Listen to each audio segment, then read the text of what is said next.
What's going on, everyone? Welcome.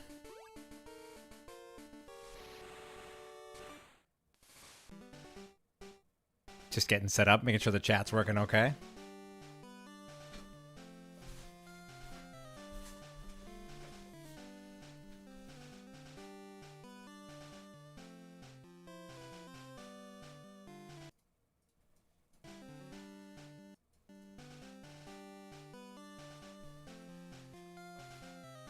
All right, what's going on, everyone?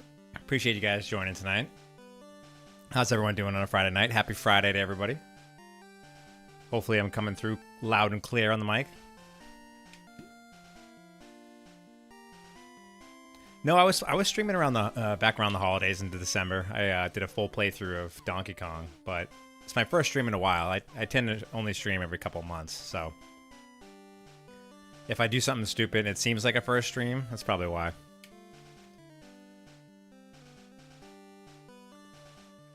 Still a little new to streaming, but excited to do this. My first kind of Pokemon stream here, and just a little background for everyone, right? I've been feeling super nostalgic about Pokemon. If you watch my channel and if you've seen some of my YouTube videos recently, you probably see that the Pokemon theme there. Awesome, thank you. But I also saw that Fire Red and Leaf Green's coming to the Switch, so I'm kind of pumped about that. But I think that is a week away, so I've decided I'd just dive back into Red because I have the urge to dive into a Red team. And one of the things I always used to do as a kid is I would always pretend I was Ash, and I would do it on the Red version. So obviously, you know, you couldn't have Pikachu following you around. You couldn't necessarily get all 3 starters if you were just playing on a single cartridge. But I'd always try to pretend to be Ash's team.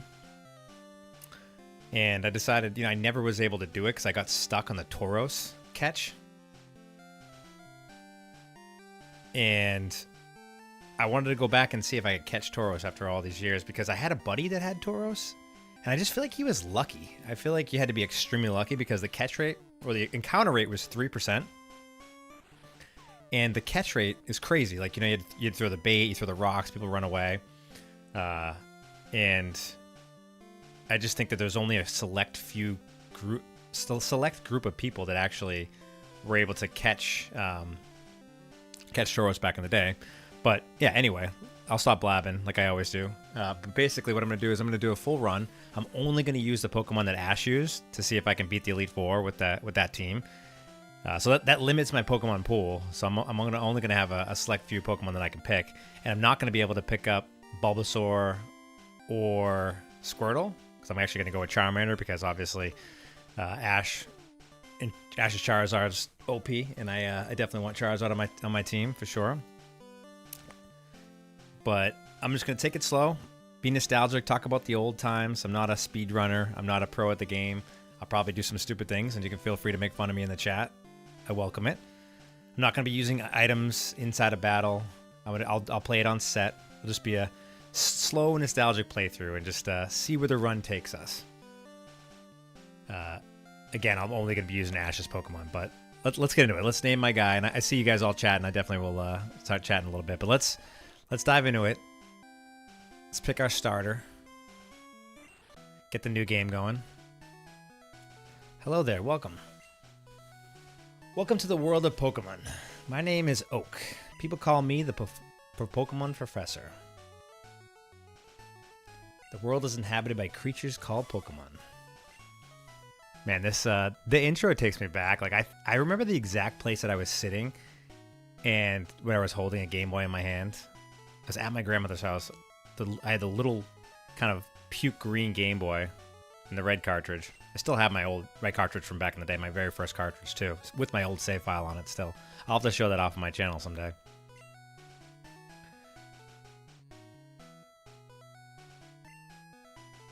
I study Pokemon as a profession. I catch them all? I don't think I'm going to be catching them all on the stream, to be honest. The 151. Plus, I'd have to trade with people, right? And I'd obviously have to use Game Shark for that, so I'd be cheating anyway, so it'd be kind of hard to pull that off. All right, so for the name, obviously we're going with Ash. Yep, easy. It's my grandson. We've been rivals since you were a baby. I love how Oak forgets his name. They couldn't come up with more clever writing than I forget my grandson's name. Obviously, if I'm going to be Ash, my rival has to be Gary, right? I'm not going to name him something crazy. Yeah, I'm super hyped for Fire Red and Leaf Green. I can't wait to play it. I hope I can get this knocked out before that comes out next Friday. I don't want to distract myself. All right, our journey is about to unfold. Let's see if we can beat the Elite Four with Ash's original team. Oh, yeah. If you're wondering why it's colored and the colors might look a little different, I actually do have a little tweak on, which I have colored red, just to give us a little flavor. I don't change the sprites or anything like that, but you will see some colors in the game to make it a little bit better. Ash is playing the NES, Super Nintendo. Let's go. I wonder what he's playing on the Super Nintendo. Zelda, probably? Donkey Kong? Super Mario? Probably Super Mario. The first secret that anyone ever found in the game, go pop over to the computer. I actually did go over to the computer.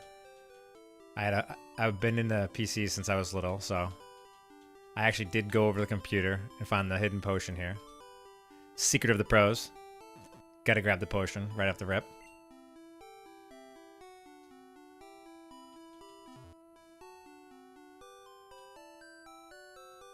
Is Tauros in Safari Zone? Yeah, Tauros is in Safari Zone, so it's gonna be tricky. I'm gonna actually gather some stats. That's why I have the little this on my screen in my chat. I actually have Tauros there because he's gonna be the hunt that I'm gonna go for. I'm gonna grab some stats and start to collect how many Pokemon I have to encounter, how many balls I have to throw, how much money I have to spend, how much time it took there. So that'll be the big hunt is Tauros. I think that I'm gonna get stuck there for a while. What's on TV? There's a movie on TV. 4 boys are walking on the railroad tracks. Oh my god, what's the name of this movie? Isn't it a Stephen King novel? 4 boys on a railroad track? Oh my god, I'm blanking on this, chat. Can anyone help me out? What's the name of this movie? They're referencing something, but I think it's a dark movie that they're referencing here too, by the way, for such a kid's game.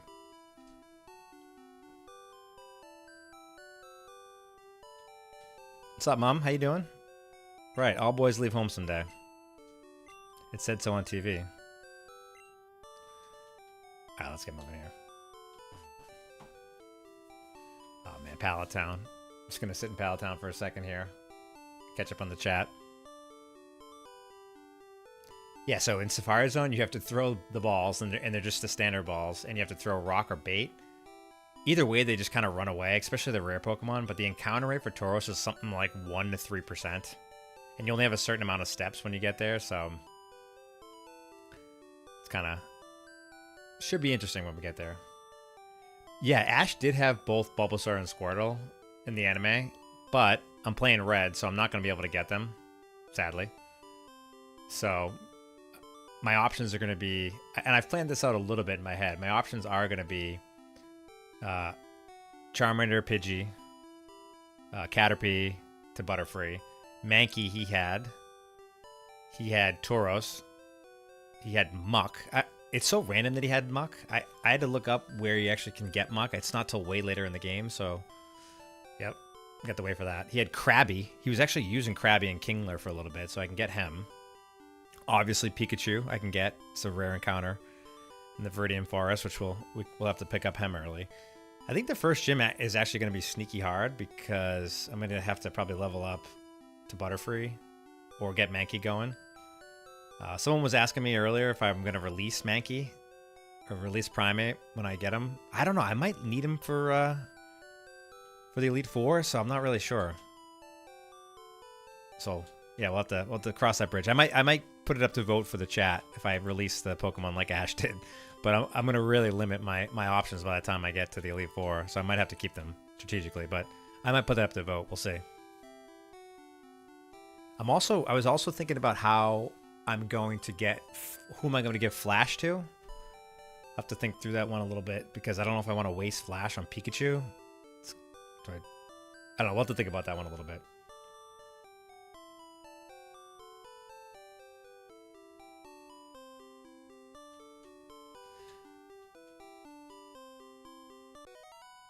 Stand by Me, yeah, that's the name of the movie on the TV.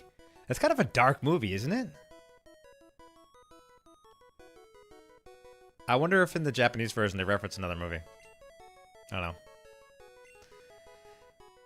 All right, we need a Pokemon of my own for our protection. Take us there, Oak. Take us there. 30 Tauros. Is that the requirements in the Ash percentage of speedruns? You have to catch 30 of them? I don't know if I'm going to be able to pull that off. Not going to lie. Don't know if I'm going to be able to pull that one off.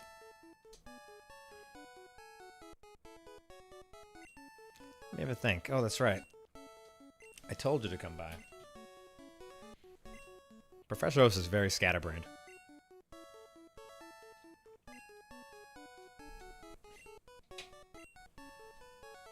I only have 3 left.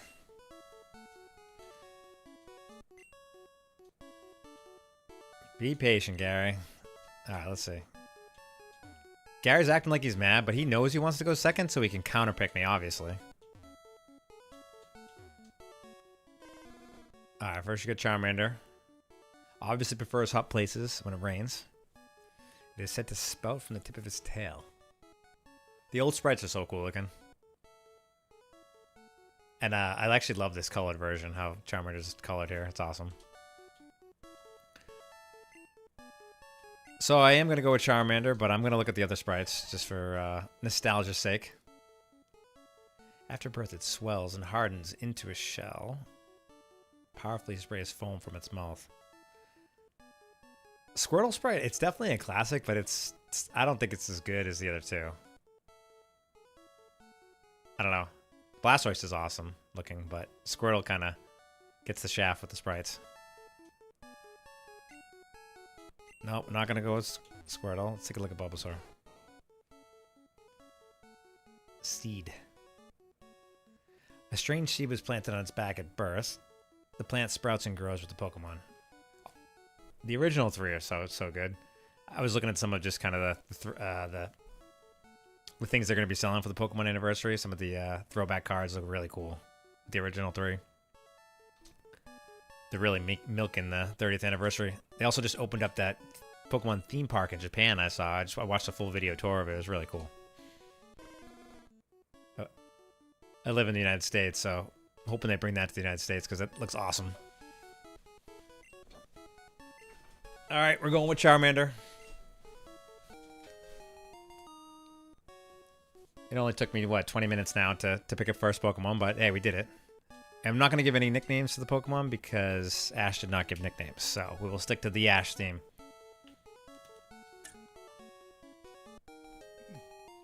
And of course, he counterpicks me. All right, let's do this, Gary. I will say, if I lose, imagine I lose the first fight. It can happen. I think you can lose the first fight against here, but it's not the easiest tutorial. But they don't have any special moves yet, so he's not hard countering me yet. Let's get it. All right. The riveting early battles where you can... Oh, he missed. Oh, it's an easy win now. Easy win. He whiffed. I said no potions either, so I'm not going to be able to use the potions. Uh-oh. It's tail whipping. Yeah, the early battles, they're kind of boring here, right? not really dynamic. Not really using strategy. You're just kind of hitting your only attack that you have. So it'll take a little bit to get into... Oh, he missed again. All right, so this is a... Oh, I missed now. This is an easy one. He missed again. Why does it keep missing me? Yeah, you do get an automatic Pikachu in the yellow version. So the reason I didn't do yellow is because I just kind of wanted to stick to the original red mechanics. And Tauros is at a much lower percentage in red, so it's a little bit more challenging. And honestly, when I was a kid, I would always try to do this on red. I'm pretty sure... Oh, no, I leveled up. I'm pretty sure they came up with the yellow version idea because they heard kids were trying to be like Ash in the anime. And they were like, you know what? Let's make yellow, change a couple things, keep basically the same game, add Pikachu in, and sell a completely new copy and make tons of money. And of course they did. But I'm sticking to the originals, Gen 1. But yeah, you do get Pikachu right out of the gate in yellow.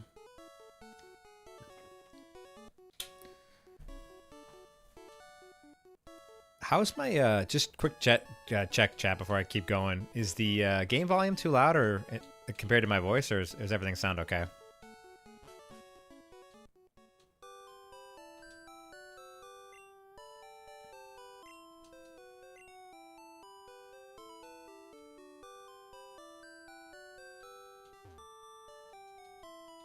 Let's go talk to Gary's sister quick.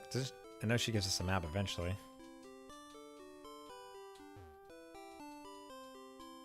Oh, maybe later she gives me the map.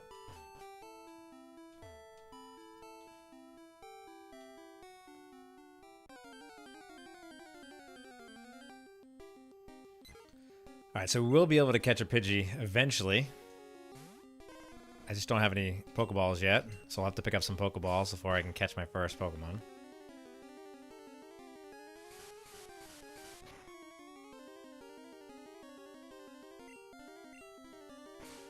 Oh, really? You never played the games? Okay.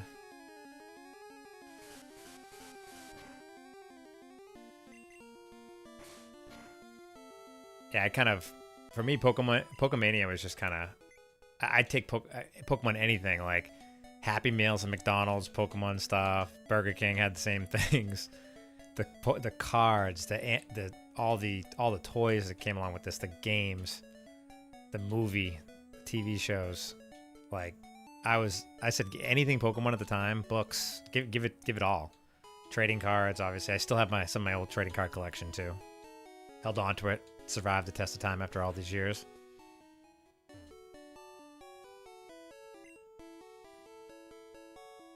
Oh, the game can be a little louder. All right, let me 1 sec. I'll pause it and put it a tiny bit louder.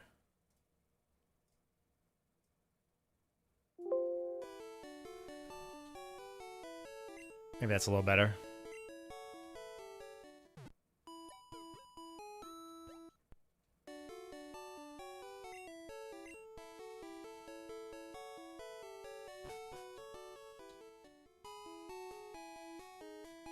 Free potions? So I got the one from the computer. Where's the other free potion?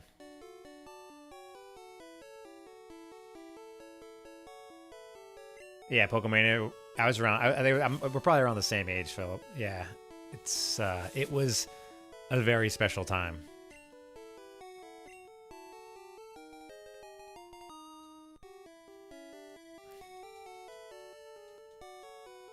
Oh, you still play competitively? That's awesome. I've got... Pokemon's one of those things where it kind of goes in and out for me.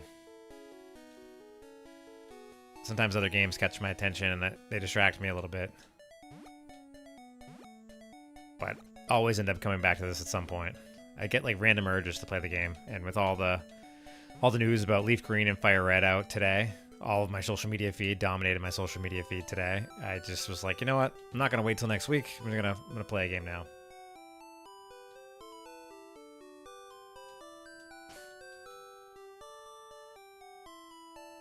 Oh yeah, I still have that special Mew card from the first movie.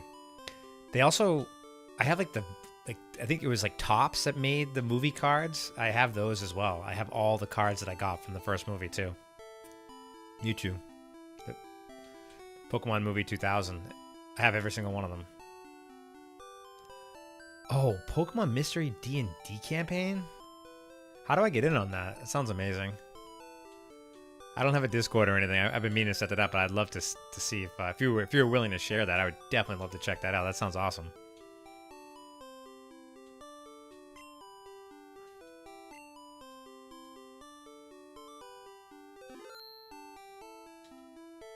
I'm gotta actually change the game to set.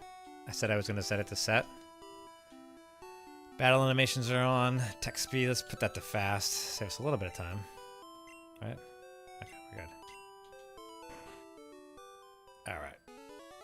Here you go, Oak. Here's your parcel.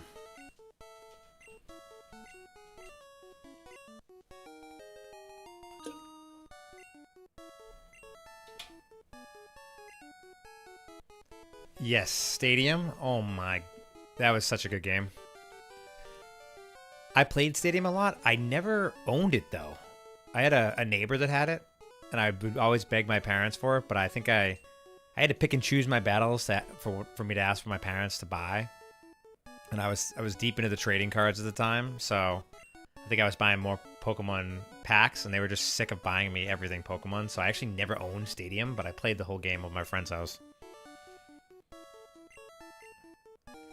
I convinced my parents to buy me 2 Game Boys, red, blue, and yellow, link cables for myself so I could trade back and forth with my own Game Boys, all the strategy guides, the cards, tons of toys that I still have, and I don't know, I guess their breaking point may have been Pokemon Stadium. I don't know. I don't know why. But I want to replay Stadium. I saw that it's on the Switch. Gary's talking trash always.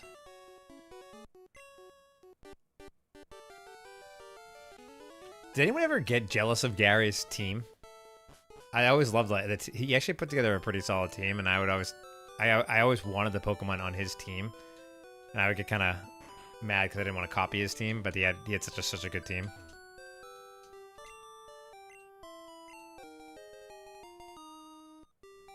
A story I've been thinking about too is whatever happened to his Raticate, because he does have Raticate, and it just disappears randomly. Alright, so we get the town map now.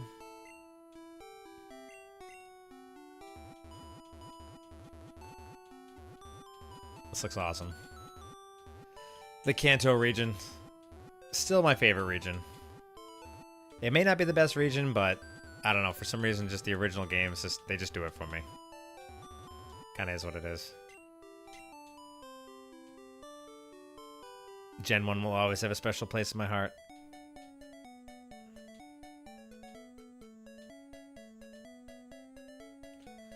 Alright, so first things first. Let's go get some Pokeballs and catch our first Pokemon. We'll get a Pidgey. Try to do this in somewhat order. As best I can. Oh, should I roleplay as Gary next? And make my rival Ash? Maybe I'll do that in Fire Red. It's not a bad idea. I like it. Let's go buy some Pokeballs first.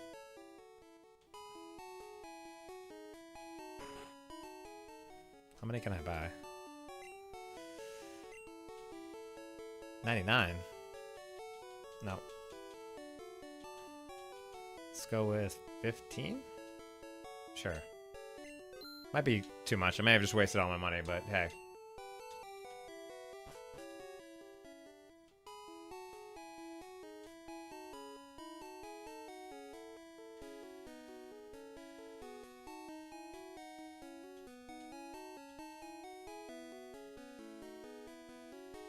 This guy. I recently did a video on the Missing No. Every time I see this guy, I don't even think of him as just an NPC. I think of him like as the gateway to the Missing No. He's like synonymous with the Missing No for me now.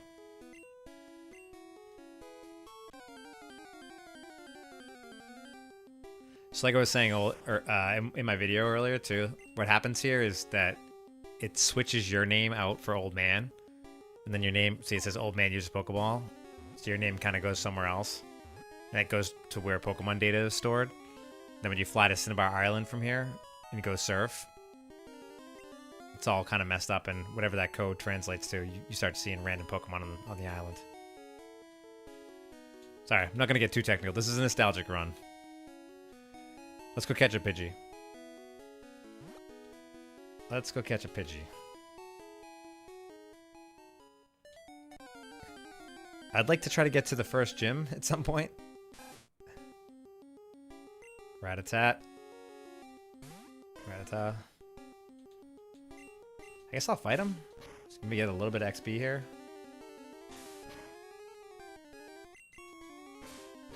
I'm not gonna grind my Pokemon too crazy. Not gonna just sit here and grind at all. I'm just gonna try to take the battles as they come, level up kind of normal, not try to over level my Pokemon. So it's a little bit of a challenge. So you had Game Shark for Pokemon? That's awesome. For Game Shark for Game Boy, I mean, that's awesome.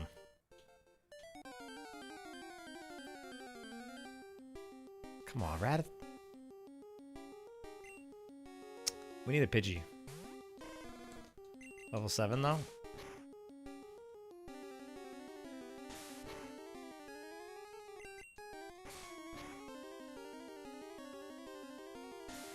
Oh, you did Nidoran male and female? That's pretty cool. Yeah, both Nidoking and Nidoqueen, they're kind of overpowered. They can learn so many TMs. I will use potions out of battle, so that way we don't waste a whole ton of time walking back and forth to Pokemon centers. I won't use anything in battle, though.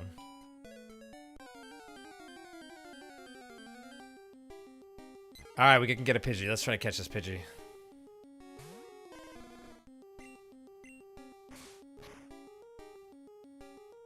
Okay.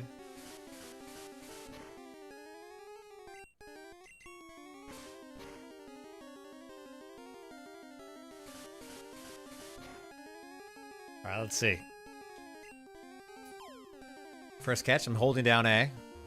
Old habits die hard. And hey, the old trick works. You just gotta hold the A button down, and it's an auto catch every single time. We'll see if I'm saying that when I'm in Safari Zone trying to catch Tauros, but I still do that to this day, even though I know it's not a thing.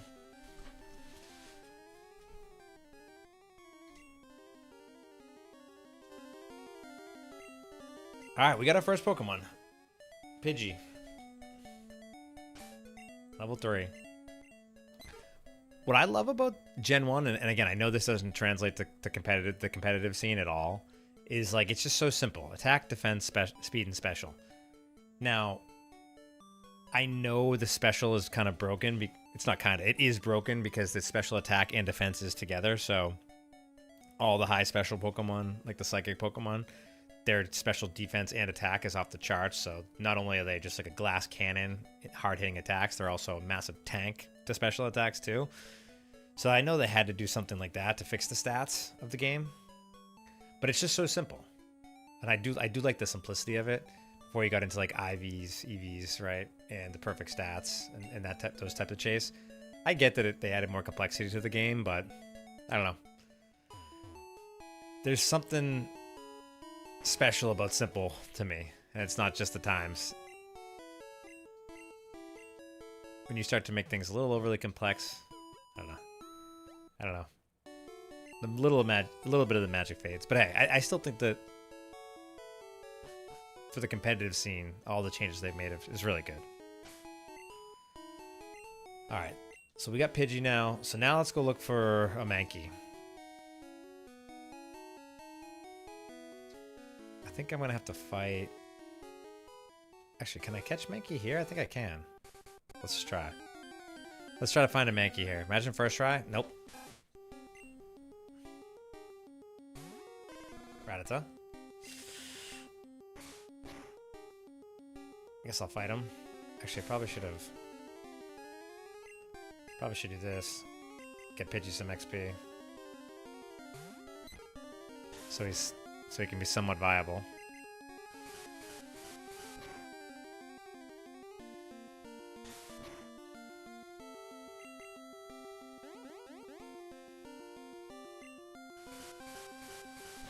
Yeah, no, I do like when the battles are more complex. What I'm saying is like having to grind out and try to catch the perfect stats. I don't know. I guess some people like that. It's an acquired taste. Some people like it, but I do agree. I like the more complex battles.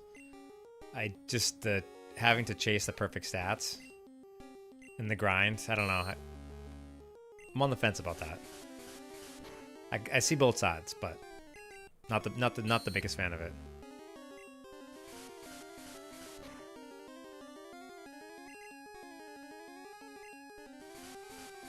Do I win this battle? I don't know. Probably not.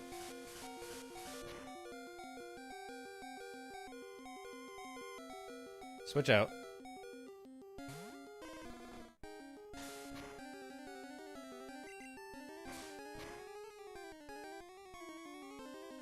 I do like the later games do have a much better UI.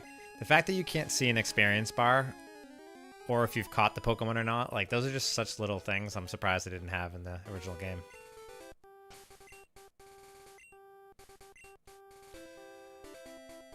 The early grind, gotta go heal again. As I was posting this stream, I was looking around at other people streaming the game. It's like every other Pokemon stream is just an AI bot playing the game, which was kind of cool, but it's kind of scary that an AI can actually sit down and beat the game. It's like Claude was playing Pokemon.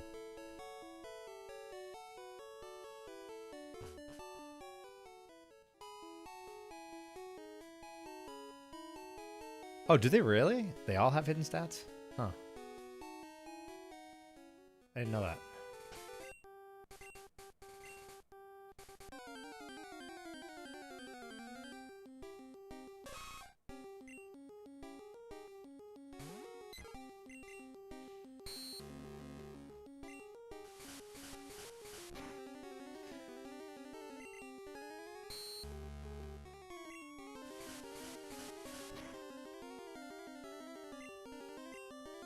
I mean, Gen 3, oh, it's all time. It's amazing.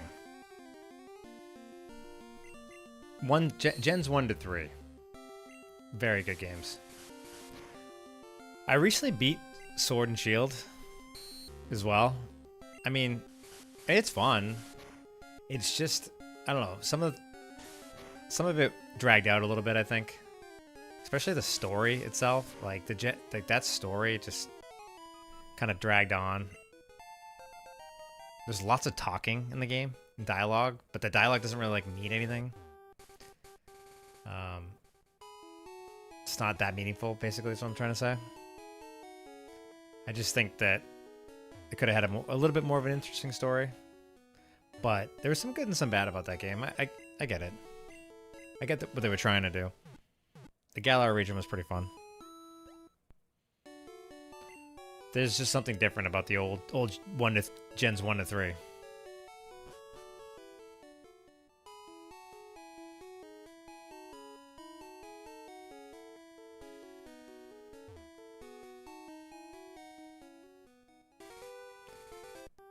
Come on, can I even find Mankey here? I'm not even sure. Maybe I'm doing something wrong. Okay. I think Mankey might be a rare find, potentially. Or do I have to get to the other grass?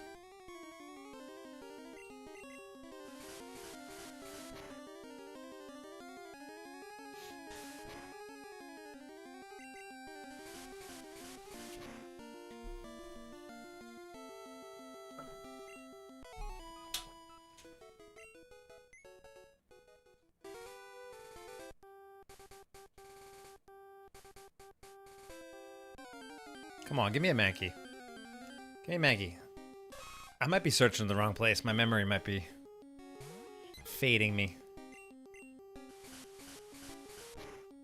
But hey, I'm getting Pidgey some XP at least.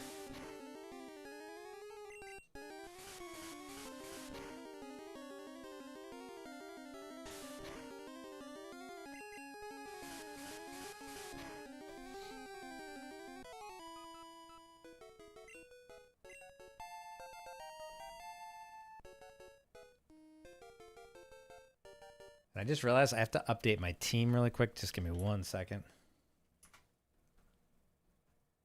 Completely forgot about that.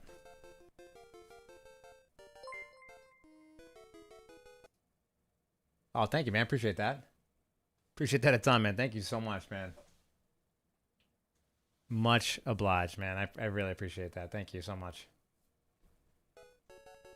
More nostalgic context coming soon, man. Appreciate that inverse zero for the super. Really appreciate it.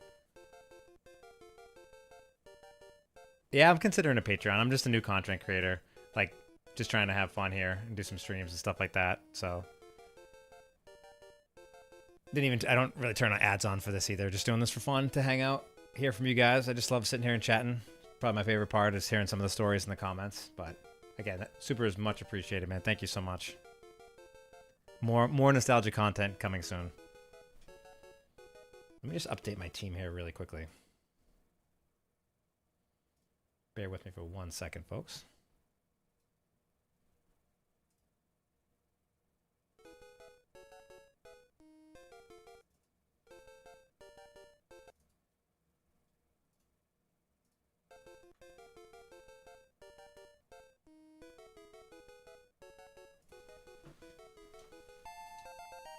All right, learn sand attack.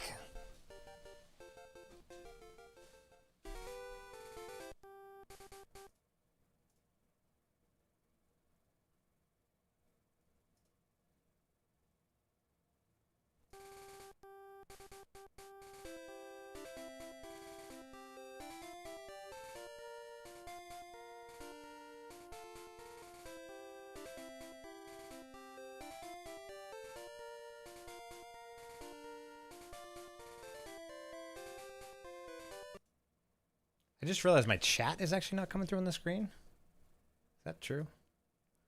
It is not. Let me try to fix that. Give me 1 second, chat, too.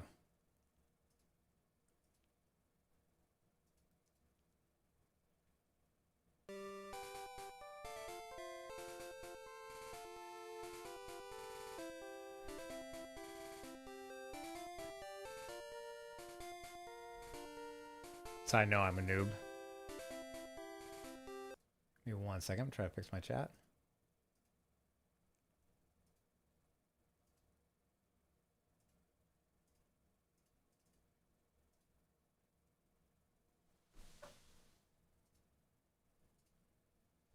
Huh.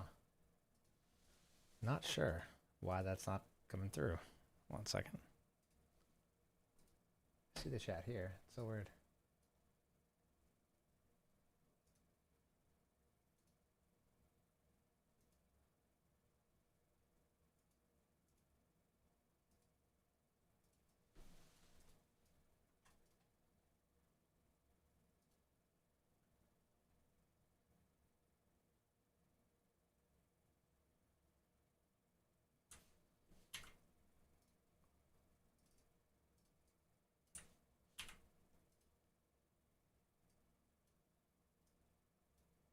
There it is.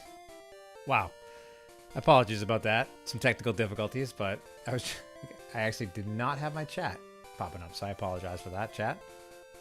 I've been reading your chat in the background. Probably can see it on YouTube, but sorry for those on other platforms that couldn't see the chat. Appreciate someone calling that out.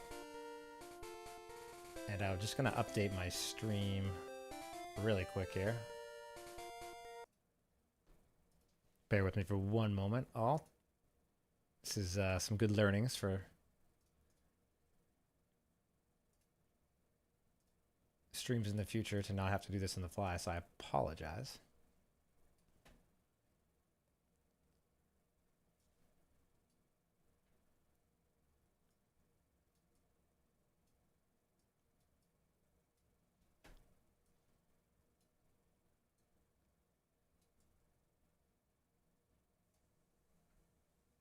All right.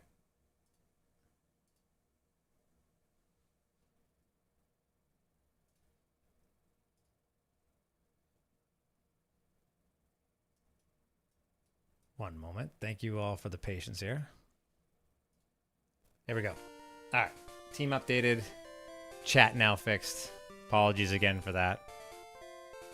Technical difficulties here, but we're good now.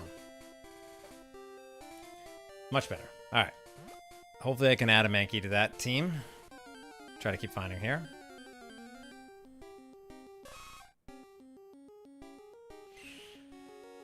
All right. Apologies for the technical difficulties here, but we're back at it.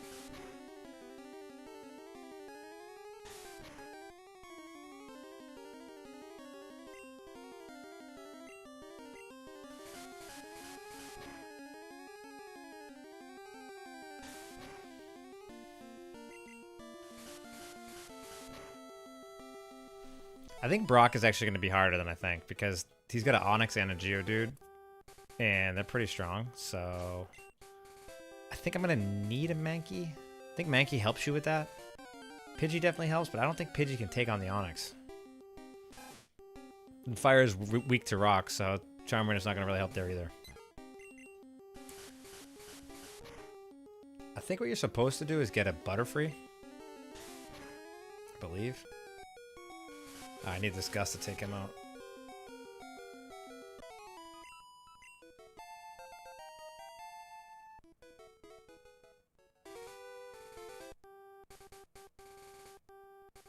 There isn't a Mankey in Red? Is that true? Oh no.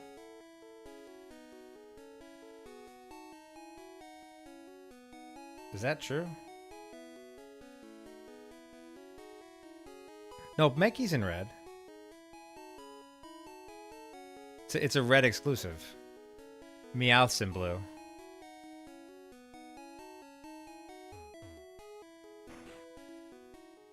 Oh, he doesn't have any rock types? Okay, that's good. That's good to know. I definitely will have to talk strategy. So if there's competitive Pokemon players out there, I definitely could use some help here. Hey Jay, how you doing, man? I appreciate you stopping by either way. Not a Pokemon fan?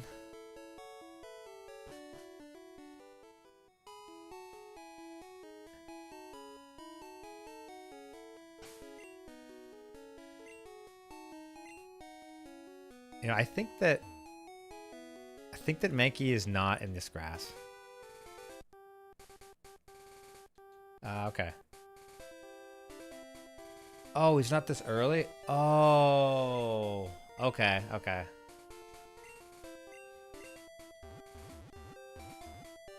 Mankey's not available till here.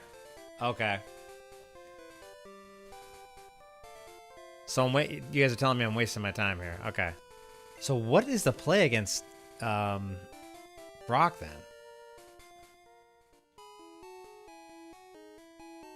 Okay, so I knew I was getting something tripped up. You know what? I might have to pull out the strategy guide.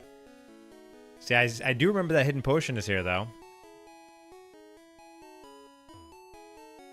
I do wonder why they have a tree to cut here though. I'm not sure why. Maybe it's to hide something there. I'm just trying to play for fun, but I will take tips and tricks. I'm not a competitive Pokemon player by any stretch of the imagination. Alright, so you know what?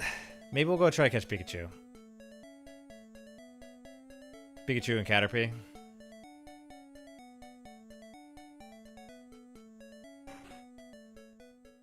I'm just trying to play for fun, yeah. Just nostalgic playthrough. But only as Ash's team.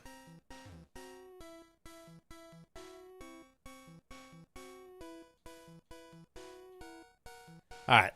So now that I was looking for the Mankey that didn't exist,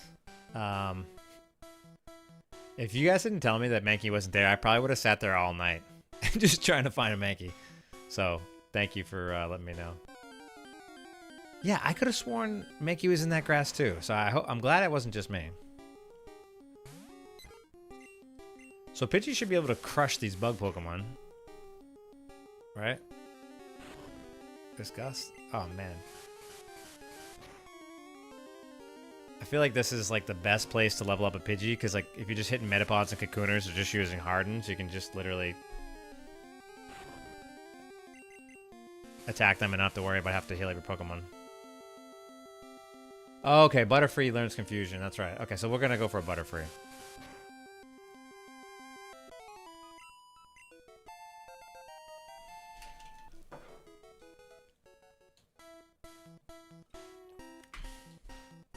Come on, give me a Pikachu.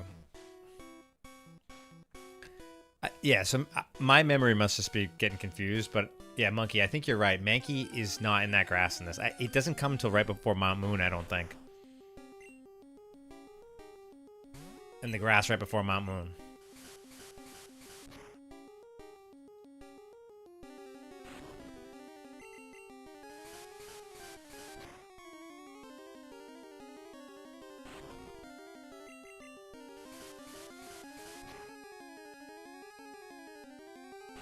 It must have been in the Fire Red remix. I was thinking Mankey was in that grass.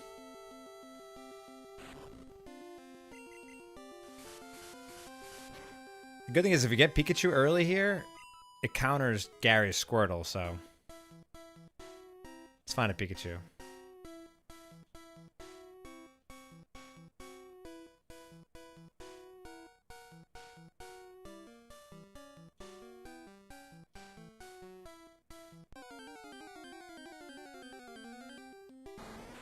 Yep, I think that's correct. Yeah, Charmander with Ember, Butterfree. Yeah.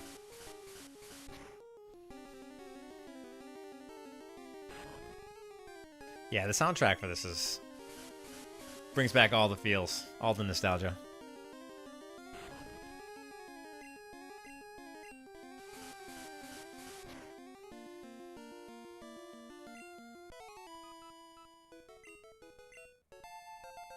Pidgey's getting over leveled here. I gotta mix in some Charmander too. Spread the wealth here. But I want a Pikachu. Weedle.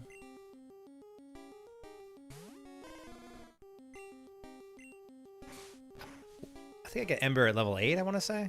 If my memory serves me right. Leveling up to Butterfree, though, is tough because Metapod, all you can really do with Metapod is switch him out, right? It's just a grind to try to level him up. Oh, guess Ember's at level 9.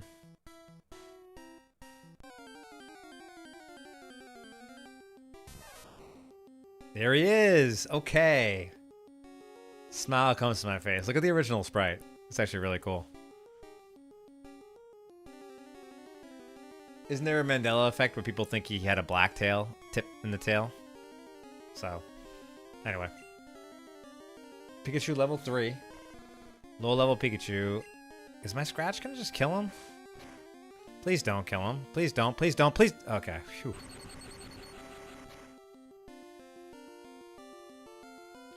Whew. We had a Mandela effect. Yeah, thinking Mankey was there for sure. Lollipop. I was just thinking the same thing myself.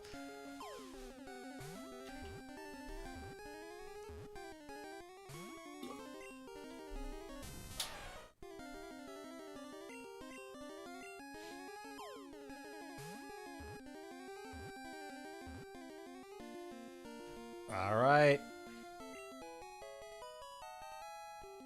And Pikachu has been caught. Look at that. Okay, I gotta update.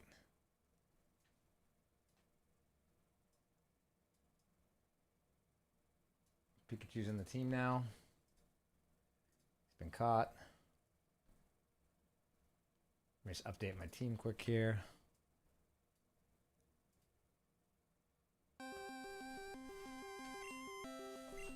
Pikachu is on the squad. Mouse. When several of these Pokemon gather, their electricity could build and cause lightning storms. No. Alright. So we're working on the Ash squad. It's coming along. Coming along pretty well. The spelling of Brock's second Pokemon, Onix. Oh, you know what? You're right. Is it OYNX or is it ONIX? That is a Mandela effect. I actually don't know the answer to that. I guess we'll see when we get there.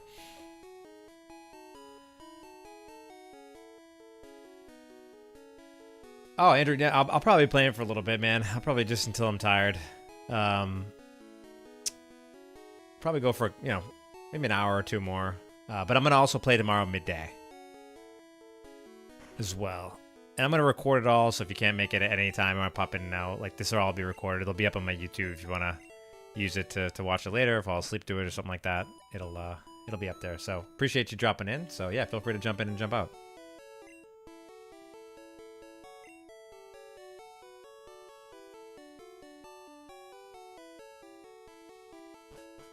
Do I have a weekend move that I can use against Pikachu? I actually don't have anything yet, but now that I have Pikachu, I can use his Thunder Wave, which he doesn't have yet, but yeah. But I got him anyway, yeah.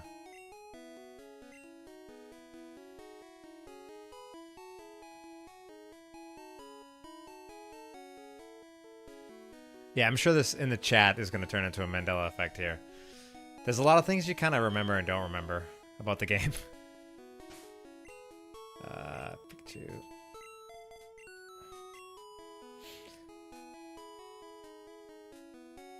So the best thing to do with Pikachu, in my opinion, is take him back here quick, kill a couple Pidgeys because they're flying, get him a level or two, and then we move on. Yeah, Monkey. So this is a ROM hack called Patched Red or Colored Red.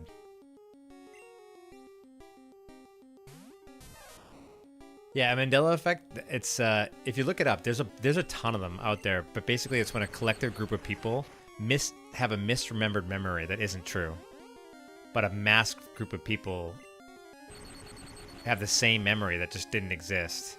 Like the Berenstein Bears is a good example of it. The Fruit of the Loom logo is another good one. A lot of people think that Pikachu had a black tipped tail, which he does not. But if you look up Mandela effect, you can go down a whole rabbit hole. That's pretty funny.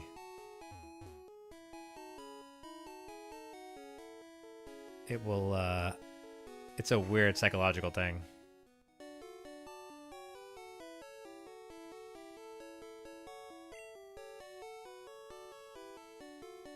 There's no potions yet? Alright. I forgot early game. You have to keep going back to the Pokemon Center like this.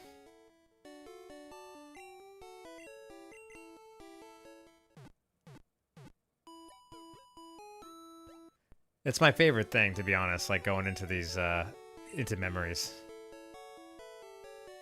It's just like gaming at this time didn't have the instrument and fully documented. Like, yeah, of course these games have all been ripped apart, but when you were gaming it during this time period, the only information you got was in like print magazines. You could talk to your friends and family in a small circle and group. So just there's like in a lot of these like moments that happened when you're playing the game, they weren't recorded or pulled up to YouTube or streamed like I'm doing now, so they're just kind of lost in time. And I just find the moments in some of these games so fascinating.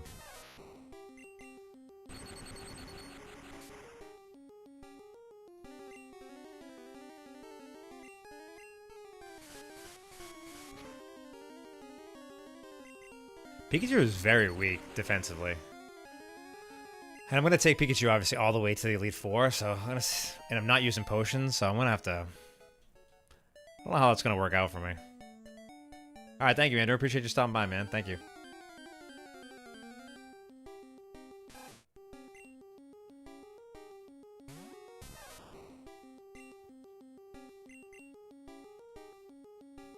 Appreciate you, man. Thank you again for stopping by. I'll be streaming for a little bit longer if you want to pop back in. Appreciate you all joining tonight. It is a snowy, cold night in the northeast United States. So there is not much better to do. But the fact that I have a bunch of you guys hanging out with, making my night. Thank you so much. Playing some old games.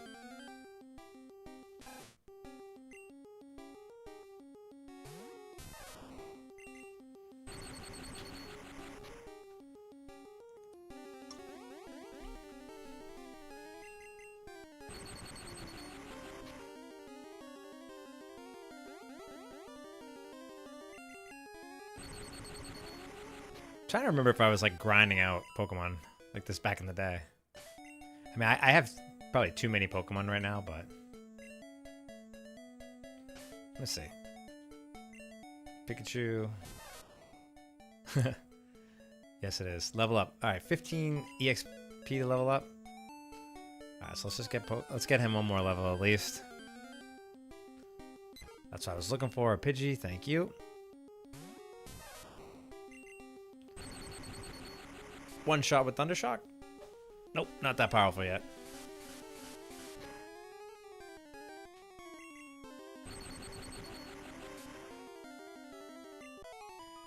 Yeah, you're 100% right. Yeah, there's a lot of good like fiction about ancient Rome, like historical fiction. But it's the same thing. Yeah, there's a lot of room for fiction as well. I think that was kind of the cool part about it. Like you get things like the Mew truck, like Mew hiding behind the truck. I mean, you actually missing nose reel. You got those creepy Lavender Town creepypasta stories out there.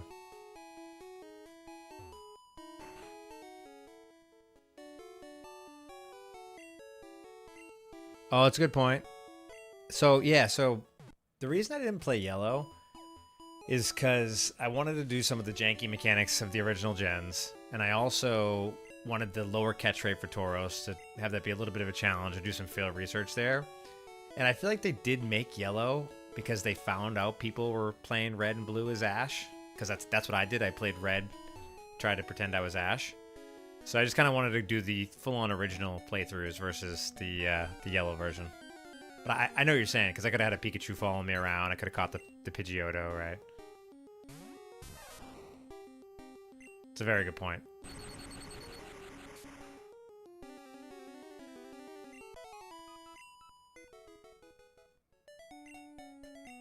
Alright, let me see here. Yeah, same here. I used to actually stay up late playing this game. I had one of those Game Boy lights. You know, like the magnifying glass and the lights. If you don't know what I'm talking about, take a look at it. Like, look at Game Boy Light. It's the most ridiculous technology you'd ever see. So these games, the LCD technology wasn't really there yet. So they had this accessory that would just stick on top of the Game Boy, give you a magnifying glass and a light. It's ridiculous looking. Yeah, so Tauros got a bumped up catch rate in yellow. There's a couple other mechanics that they kind of patched in yellow as well that I just kind of wanted to, yeah, not have. I like the jankiness of the originals. So, am I gonna release Pokemon? So I was thinking about that. I'm gonna need a Butterfree. I'm gonna need a Butterfree. I feel like I'm gonna need a Mankey. But here's what I'm gonna do. When I get to that point in the game, I'm gonna put a vote up on the stream, and you guys can vote whether or not I should let go of Mankey or Butterfree. I'd hope that you let me kill it. I mean, I'm sorry, let me keep it. Definitely not kill it. Hope me let me keep it.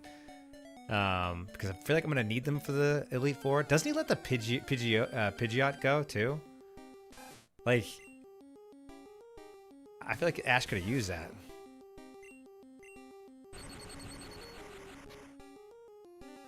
Yeah, it had no backlight. Yeah, exactly. It was not backlit. So it wasn't until the Game Boy Advance. The purple one. I still have that one. Till you had a backlight that actually worked in the dark. The Game Boy was hard to play in light. Like, I remember trying to play it in the car sometimes. If the light wasn't right, if it was just getting dark, like, you couldn't even see it because it had no backlight. It was a mess to play. Or if, like, the sun was hitting it in a certain way, couldn't see it at all. The struggles of being a kid in the 90s. Big time struggles. Sorry, I was fixing my mic there. Sorry if you get any background noise. Alright, I'm still in the early grind here. I saw a bunch of new people faces joining, so thank you for joining. I've updated the team. I got Pikachu, Pidgey, and Charmander right now. You know what? I think I might just go take on my rival. I forgot he's sitting out there. On this route. On the route to the Pokemon badge, or to the Pokemon League, the Indigo Plateau.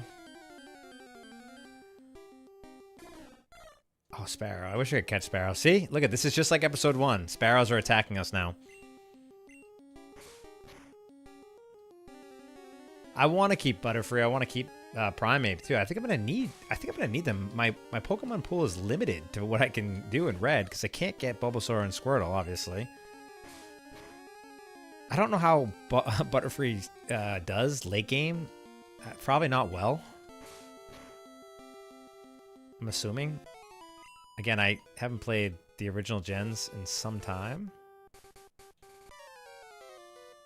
And I'm not like a expert on it. Hey, you going to Pokemon League? Forget it. You probably don't have any badges.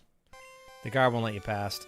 By the way, did your Pokemon get any stronger? Let's find out, Gary.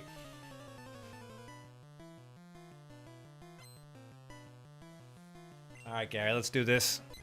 Pidgey? Ah. So he must have been... Gary was out there grinding. He was... I mean, he must have been, right? Unless he already went and beat Brock at this point, they're saying, maybe? I don't know. You know what I think Gary did? I bet Gary went to Brock. I used to kind of always think, like, what Gary's story was. So he obviously caught a Pidgey. I think he went and beat Brock, and now that he had a badge, he went back to try to see if he could get into the Pokemon League and didn't. And then comes and talks trash to you because he just found out he couldn't. Let's switch in Pikachu. It's probably a bad idea, but here I go. Oh, he sand attacked me. Oh, Thunderstruck. Yeah. Come on, knock him out, knock him out. Oh, no.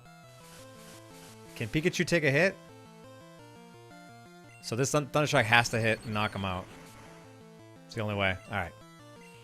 Good job, Pikachu. You did it. Big value. We got Ember now. Perfect.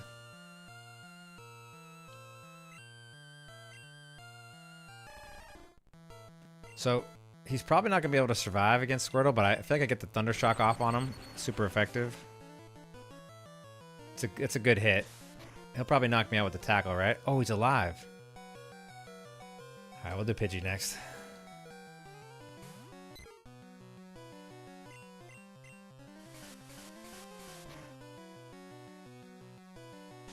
Yeah, Gary always counterpicks you. It's so annoying.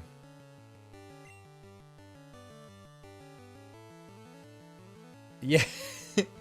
Yeah, I still have an injury from...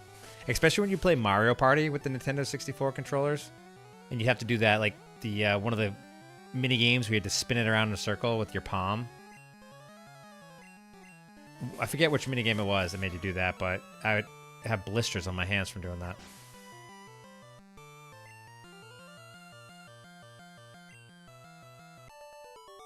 Yeah, that's a good point. I probably should have leveled up a little bit more, but again, I kind of want to go into it a little bit competitive.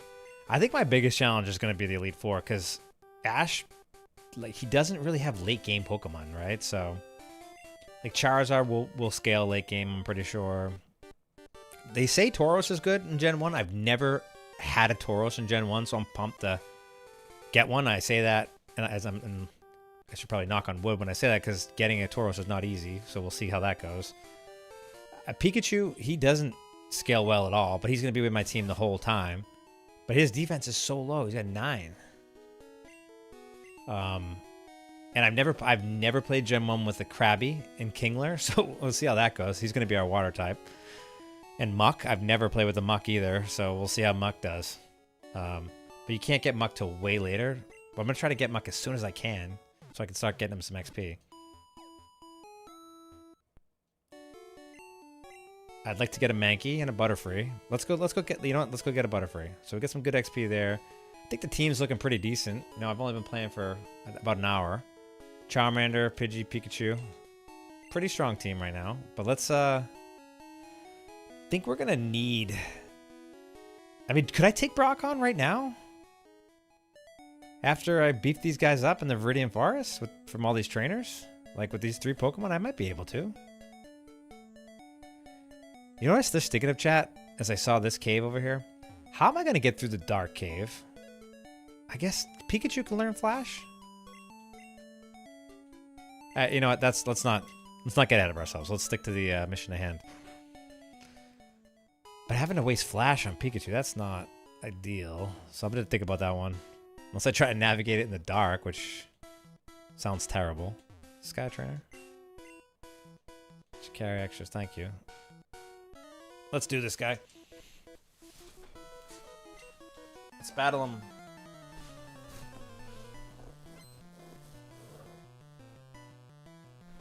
Ah, 30 Tauros. So everyone keeps saying that. I know. I'm probably not gonna do 30 Tauros, to be honest. I'm probably gonna try to do one. I just wanted to see one.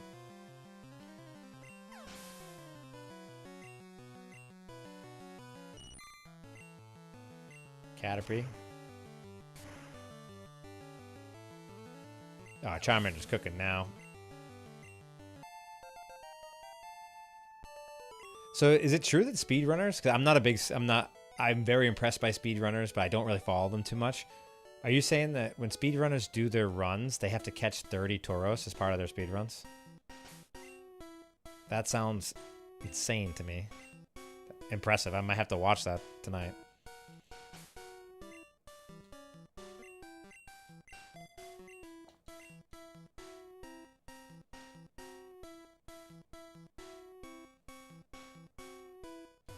Yeah, I'm actually going to gather the data on how long it takes me to catch a Tauros. The casual player.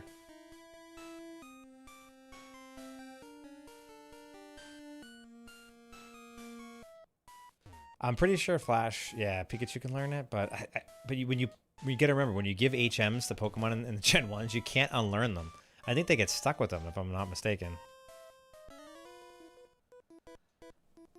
So that means I burn a whole move slot with an already kind of a weaker Pokemon, which I don't know if I want to do.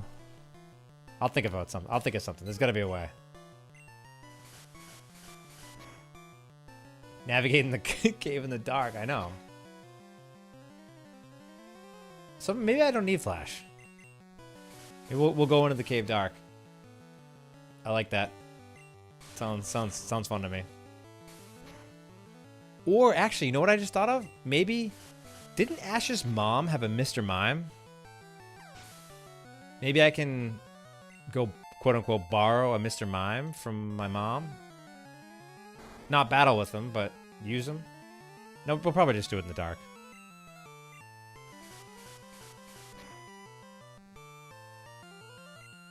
We'll probably just do it in the dark.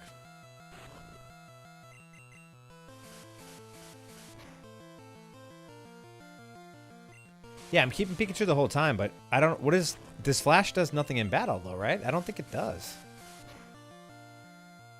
But I don't think it hits. I think it maybe like does a slow or speed drop or something.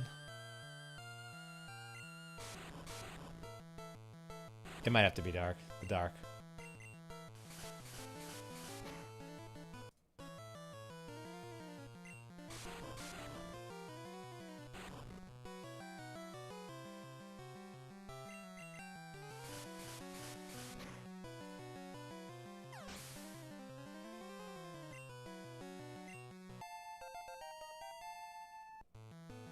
So I want to get the Pidgeotto as fast as I can, because Ash didn't technically have a Pidgey, he had a Pidgeotto. Hence why I have Pidgey. Oh, Flash lowers the accuracy. Okay, so maybe it's viable. I don't know.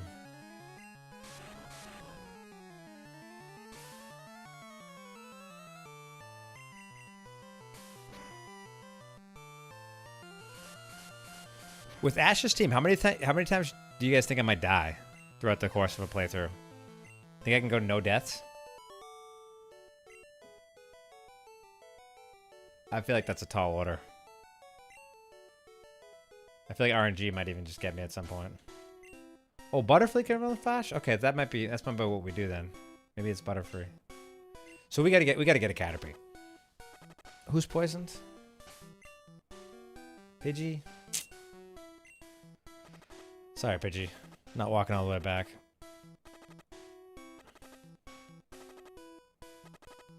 How have I not hit a Pokemon? What's going on? What? Do I have a repel on or something? What is happening? What? I just walked all the grass and nothing?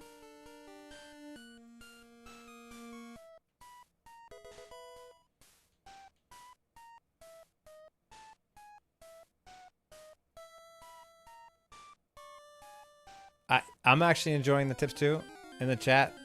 I love how I feel like a lot of us are doing it off our memory too. Like we don't have to look this stuff up. I think it's just kind of fun to see, to talk about it like as if we remember it. I'm trying to recall memories from literally probably 30 years ago, but we all replayed this game, so it's yeah.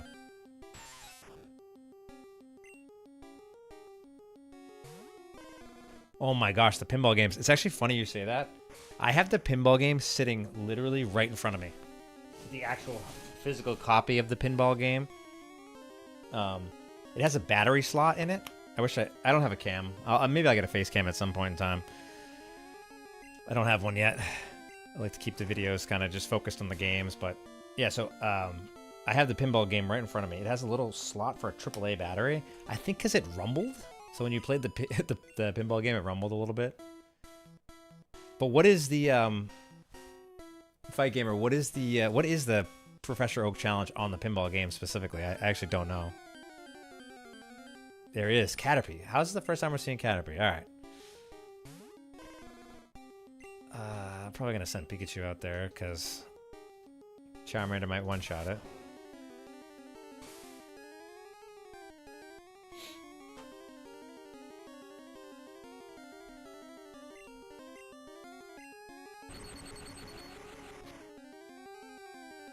Oh man, I probably can't. Alright, Pokeball it is.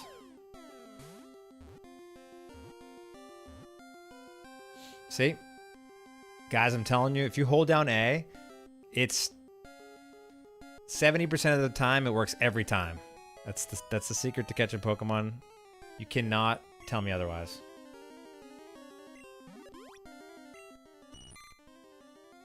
Alright. So I think I'm really testing my Pokemon knowledge here, but I'm pretty sure if you catch Caterpie, right? It learns Tackle, so then Metapod can learn Tackle and actually hit an attack. But if you catch just a Metapod, he only has Harden. So there's no attack with Metapod. So the better thing to do is catch the Caterpie, evolve him to Metapod, so he has the Tackle. It has some sort of attack so you can level him up a little bit easier.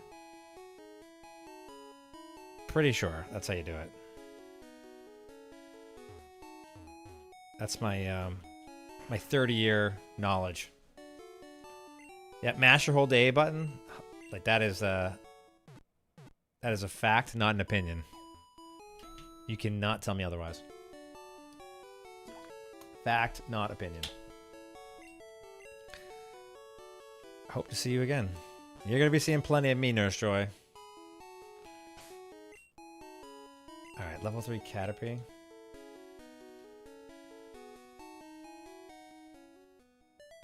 I know it's just a myth, but at this point, I've done it forever, and it seems to work, so... This is what it is.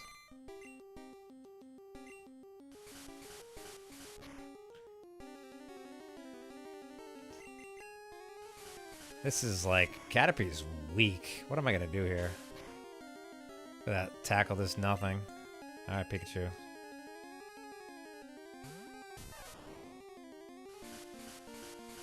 Yeah, it definitely... Phil, I know you're right. Philip, I know you're right. It's a long habit. Long-standing habit of mine.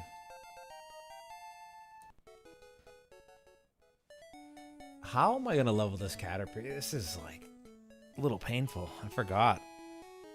Having a big team like this early, not easy to level up.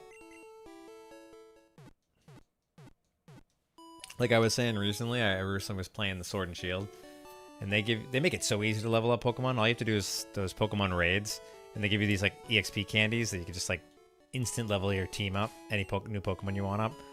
Back in the day, playing these games, you really had to grind it out.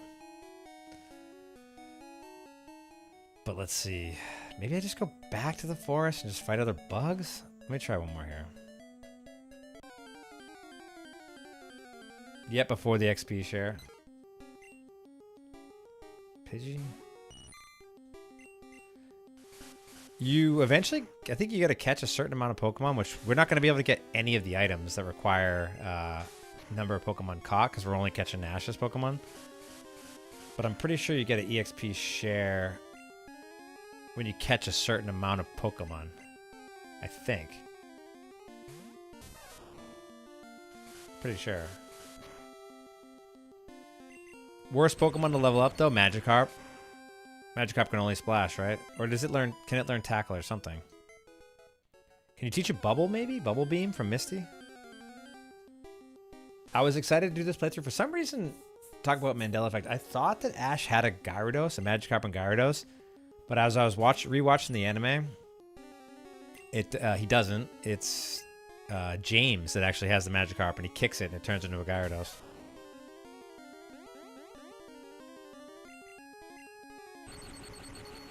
Team Rocket. I think a funny part about the anime is like Team Rocket's supposed to be the bad guys, but they're like the most lovable bad guys of all time. I think it makes it pretty funny.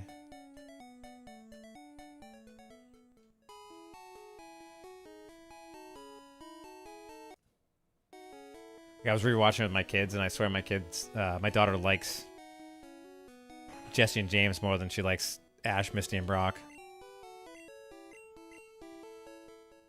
It's just funny. I just like roots for the bad guys.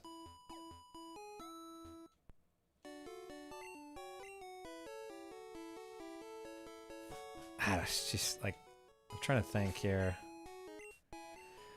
All right, Caterpie needs 3 to level up to 4. All right, so just 3 more XP.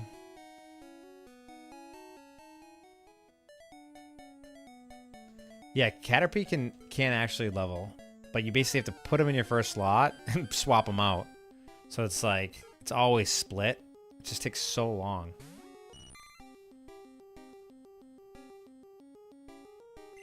Oh, okay. That's the Professor Oak challenge?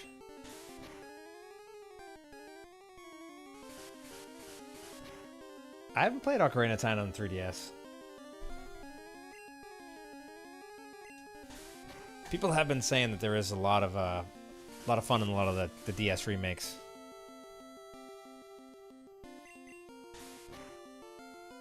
Yeah, Meowth. Meowth is hilarious. Why was Meowth the only one that could speak English? I didn't really understand that.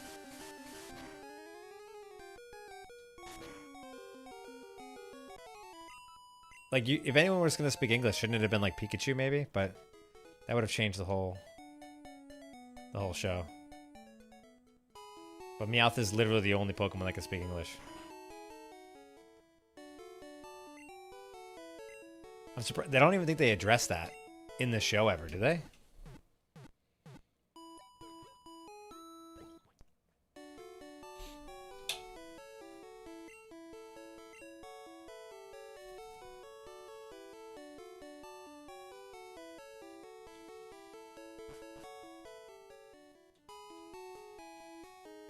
All right, let's go back to the forest.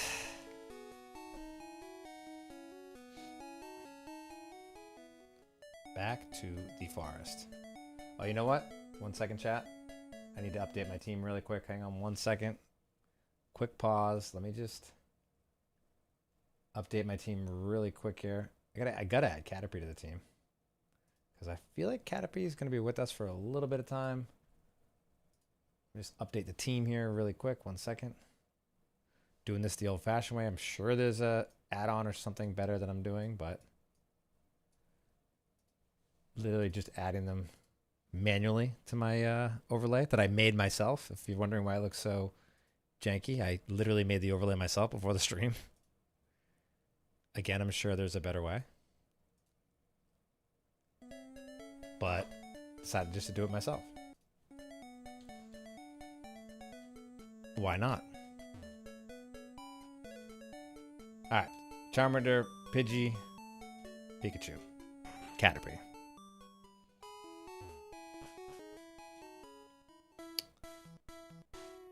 Back to the forest.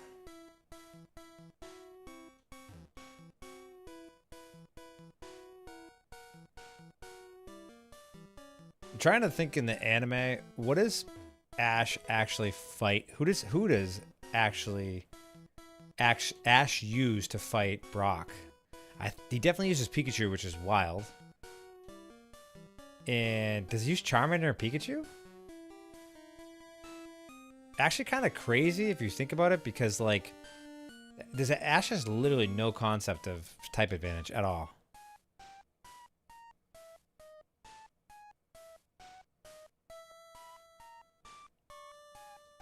When I played the Viridian Forest as a kid, I used to think this place was massive.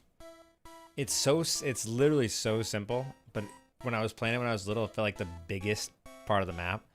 Every time I go back, it's kind of like I get that feeling of like seeing your school.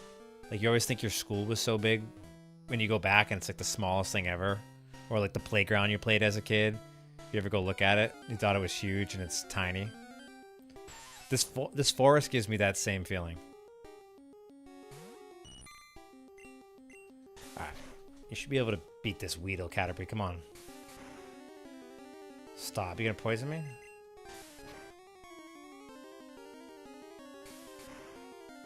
Oh, he charges up Pikachu in the windmill. That's right. Sadly, that's not an option in the game. Is he gonna get beat? Come on, Caterpie. You can't take down this Weedle.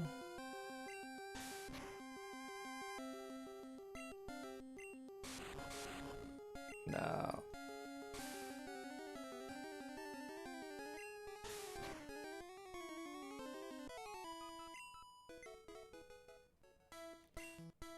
Just gonna use the antidote. Why not?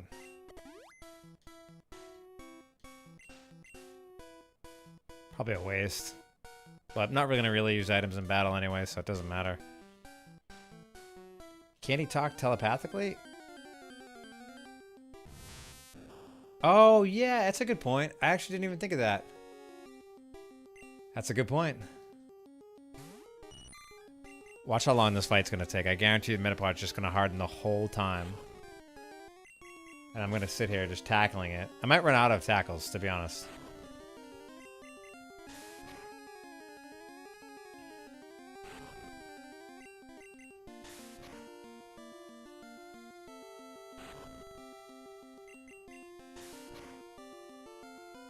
Yep. I feel that same way about Mario 64 and those levels. They feel huge.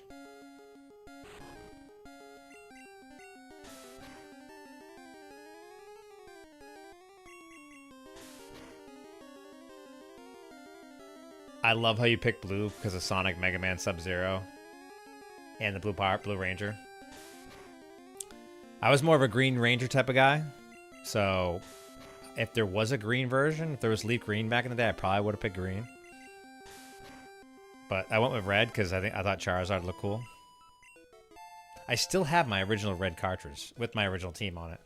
I want to try to find a way. There is a way. I know you can get a cable that connects into your computer that lets you load your save from your Game Boy to your computer. I still have my whole original team intact. I'm going to make a video at some point that talks about my old team. It's like no better year than now to do it with the 30th anniversary. I just got to find that cable. And I'm honestly kind of afraid to pop in that cable because I'm so sentimental about my cartridge and my old team and the game that I've had since I was a kid. Like if I pop that into my computer and I accidentally blow away my save file, a grown man might cry. I'm not even kidding. It's the same reason I actually have my original, not first edition, but base edition Charizard holographic that I pulled from a pack when I was a kid. I still have it. It's in great condition, but I haven't gotten it graded into one of the card grading companies because I'm literally afraid it might get lost in the mail. But everyone tells me I should have it graded because it would make it worth more and it would protect it. But I'm just a little too afraid to part with some of the stuff from my childhood.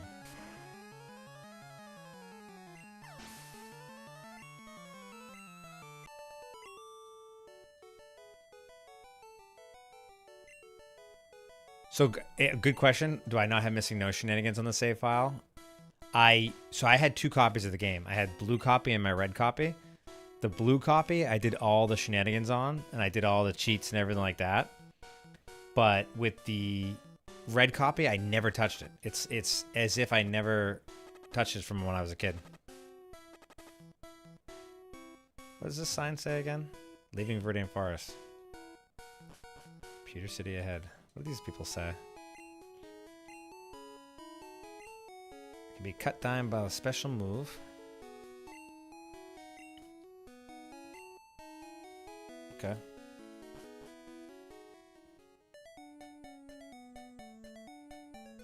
Alright. We made it to Pewter City.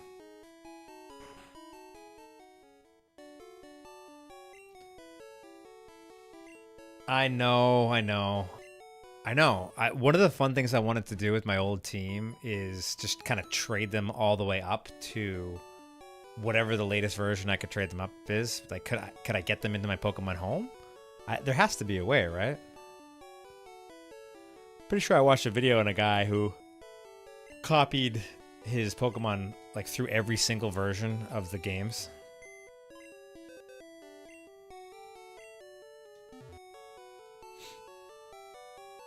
But yeah, I would love to. It's the same thing. I get it. I'd be able to preserve it. I want to preserve the old team for sure.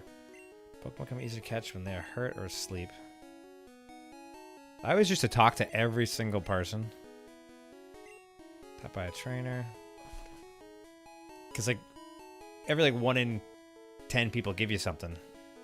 So I just kind of, and I wanted to see the dialogue, just see what people would say. What's this guy say? I'm doing? No, what are you doing? Spaying or repel to keep Pokemon out of my garden. Okay. Guess there's also helpful tips and information you can learn from talking to people. Wait. Brock's looking for new... Alright, so you can't pass this guy until you beat Brock. I think in later games they let you go out to that area because people would get stuck on trying to beat Brock. I believe.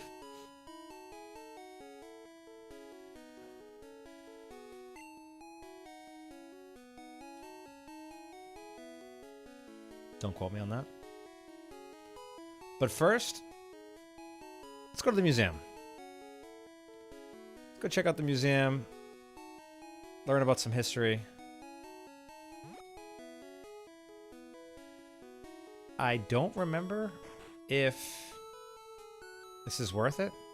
$50 for a child ticket? That's kind of a ripoff. In this economy? Sure. I don't even know what I'm getting for $50. I really don't. Is there an item in here somewhere? Aerodactyl. Pretty cool. It's funny, I actually just watched the Charizard episode. I'm pretty sure... Is it Aerodactyl? I just watched it. I'm pretty sure Charizard evolves to Charizard just so he could fly and fight Aerodactyl. Or the Charmeleon evolves into Charizard just because he wanted to fight Aerodactyl in the air. Kabutops.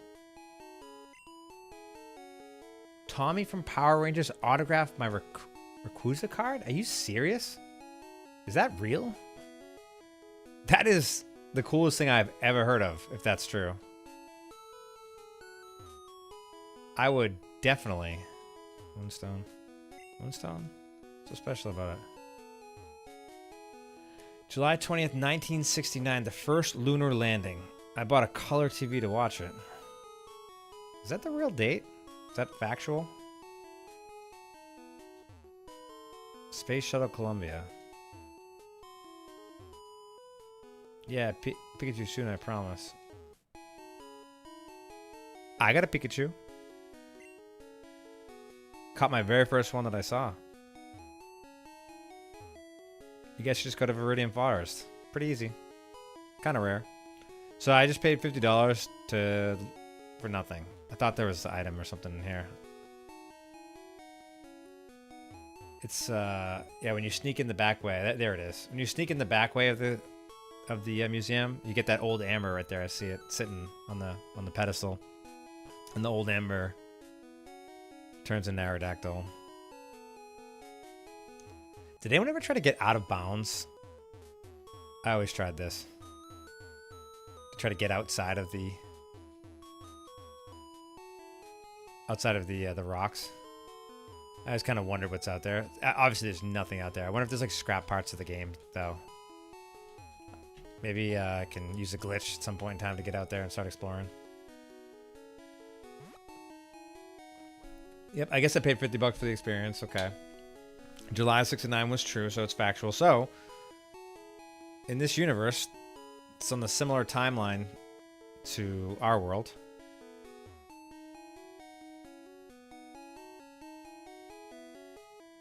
Can I take on Brock with this team? I don't want to die. My goal is to not die during this challenge. 5 Caterpie, 10 Charmander, 7 Pikachu, 10 Pidgey. I don't think I can do it. Let's go. You know what? Let's go try to warm up on one of his one of the early trainers. Oh, remember this guy? Hiya, I can tell you to become a Pokemon champ.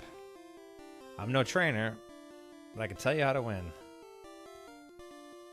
Let me take you to the top. All right, let's do it. What do you got for me? The first Pokemon out in a match is the top of the Pokemon list. By changing the order of your Pokemon, matches could be made easier. That's all you got for me, man? Obviously. I don't know if you guys... I'm sure you guys know this, but if you ever look at the statues... Leader Brock, and then there's always a winning trainer Gary, so Gary's always ahead of you. They always have Gary here. Let's try to fight this guy before Brock. Let's see how the team holds up against this guy. Give us a little bit of a combat test of how we're going to face Brock. I think he has 2 Geodudes, if I remember correctly. Oh, no, he's a Diglett. 11 Diglett? Wait, is Bug strong? It doesn't matter. I don't have any bug attacks. Nope, so this isn't going to do it. Got Pidgey.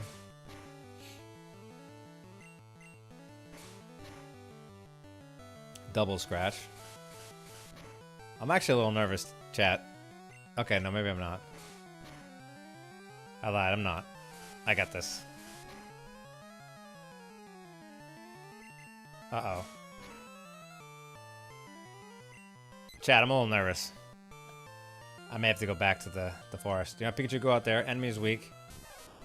Can I do quick... Oh, he doesn't have quick attack. No, I'm an idiot. Oh, I'm so stupid. Wow, I might lose this. I'm actually dead. Oh, no. Oh, no. I'm dead, chat.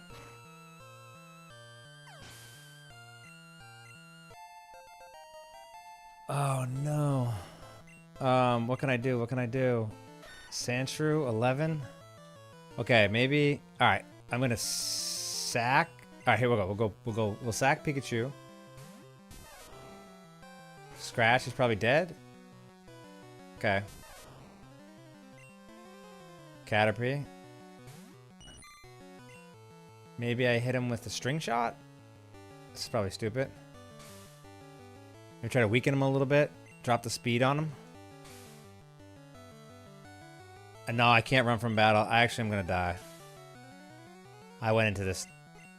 Imagine I die on the first gym. Playing this game for 30 years and I'm about to lose the first gym battle. Not even... oh, no. Alright, well... Half health Charmander. Oh, no. Oh, no. I'm dead, chat. Ember... Is good or... No, missed. Oh, and he's hitting me with all the sand. I'm not going to be able to hit it. Okay. Survive! Survive! Come on. No, I missed! Again, no! No! Oh, wow. I'm embarrassed. I am embarrassed. Playing the game for 30 years. 30 years come Friday. And I die in the first hour of play. Chat. Chat. I stink. I stink at the game. I am not good at the game. I'm dead once. I will update my counter. Hang on 1 second. You know, this game can humble you. There are some good players out there, and there's some bad players. I am not one of those good players. I just got humbled really, really quick. I need a water type, I do, but there's no way to get a water type right now. The only thing to do... So if I can't beat the first trainer, I have no chance against Brock. There's no chance. That Onyx is a beast. Onyx is a beast. Yeah, so we got to grind some levels, you know? If at first you don't succeed, go grind your Pokemon. I'm a little embarrassed, I'm not going to lie. Yeah, Lollipop, I definitely... Okay, so it learns... So I just got to get to level 10. I need 4 levels. We'll go back with Butterfree. And Butterfree will become our hero.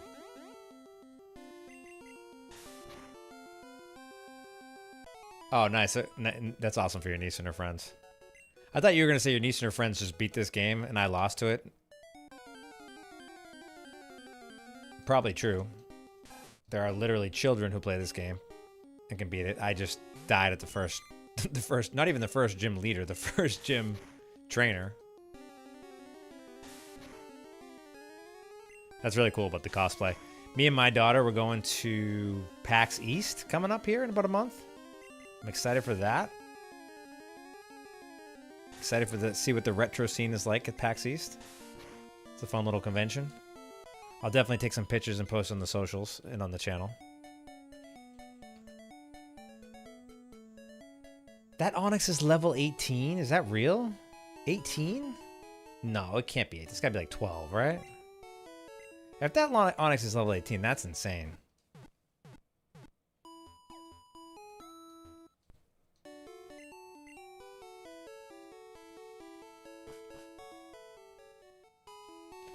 Again, chat, you know, if you're looking for the competitive player, if you're looking for the speedrunner, just warning you, I am not it, as you just saw me get smoked by that. By that. I am definitely not that person. I am not that person. It might be high, yeah. Either way, whatever level it is, the defense on it is insane. So it can take hits and it puts you in bind, I remember.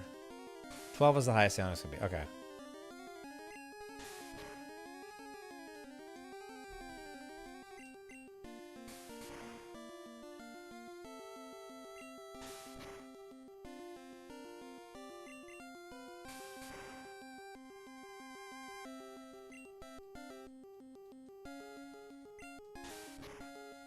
Like, Caterpie... This is tough to level up Caterpie. Is he knocked out? No!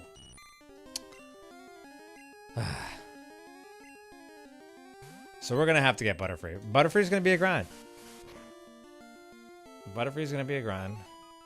We also need to get a couple of other movesets for these guys. Oh my gosh. The Miltank trainer. What's her name? What is her name?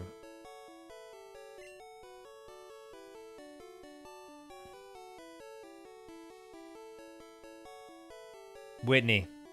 Whitney was such a beast in that game. I remember that. She was the Gen 2 beast. That Miltank was insane. The rollout move was nuts. It actually was. Alright, what does Caterpie need? It's gotta be close, right? 44? Seriously? See, at this point in the game, though, there's nothing else you can do. There's no other trainers to fight. You can't go past to the other trainers down the path to the right of Pewter City. We already beat all the trainers in the forest. So all you can really do right now is just grind out Pokemon, right? That there's nothing you can do. Like, I'm kidding around and joking saying I'm bad at the game, but all you can really do right now is just grind out some levels, right? To try to get past Brock.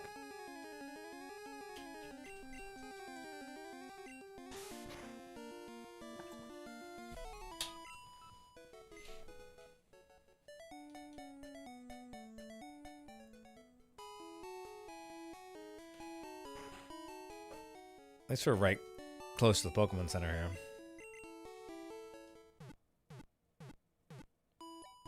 The Whitney rollout was nuts. I agree.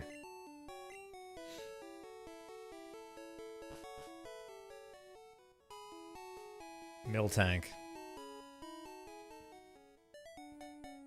This is a fun Pokemon.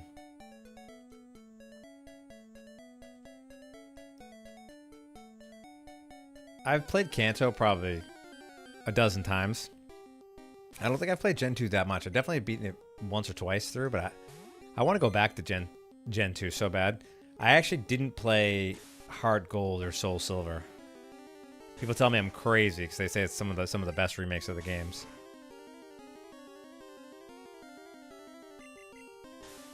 I definitely want to check it out at some point.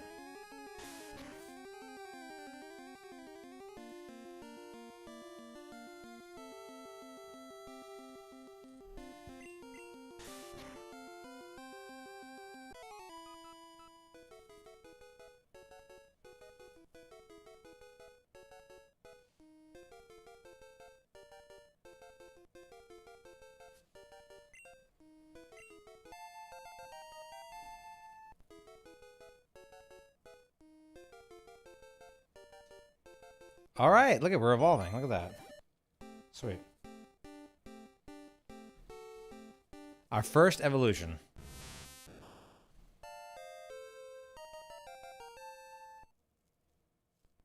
Sweet.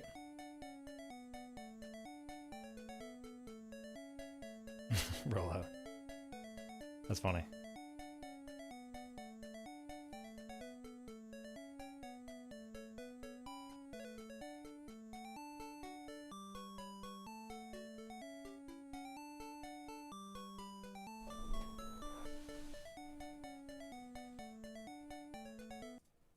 Second here, I'm just gonna update my team really quick.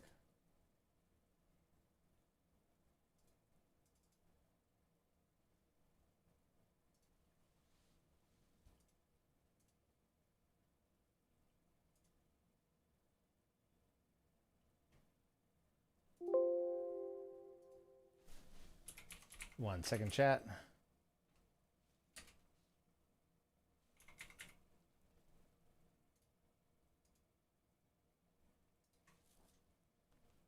Updating the team really quick. I probably should find a better way to do this. Definitely will for a future stream. So I don't have this downtime here, but I'm just updating Metapod to the team. Welcome to the team, Metapod.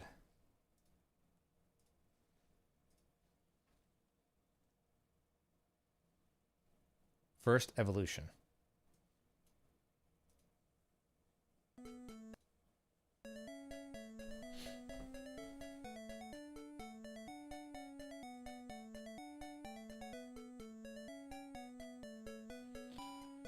But I think all we can do is really grind, right?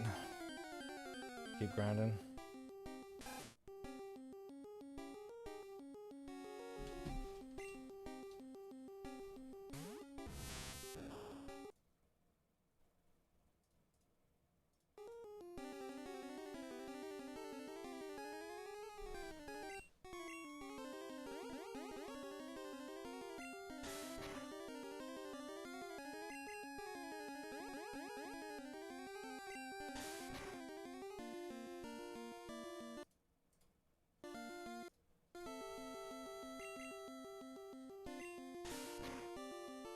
I did play Yellow as a kid, yeah. I had every copy of the game. But yeah, Red, Blue, and Yellow are all Gen 1. Gold, Silver, Crystal are all Gen 2, that is correct. Yellow had some changes to it. I'm fairly certain. No. Oh my god, man. Seriously? This grind is brutal. Is it Butterfree at 10 or is it 12? If I have to go to 12, it's gonna be tough. Get out there, Charmander.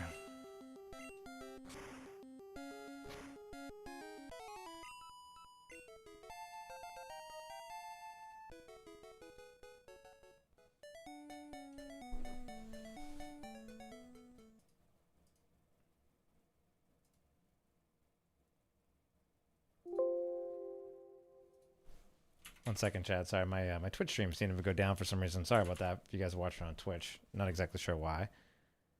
Got to figure that out tomorrow. Try to restart it on Twitch. But yeah, there's some changes to Yellow and Crystal. They're kind of like, I want to say like the expansion packs, but pretty sure they charge you full price for them. Crystal's probably my favorite in Gen 2. It's really good.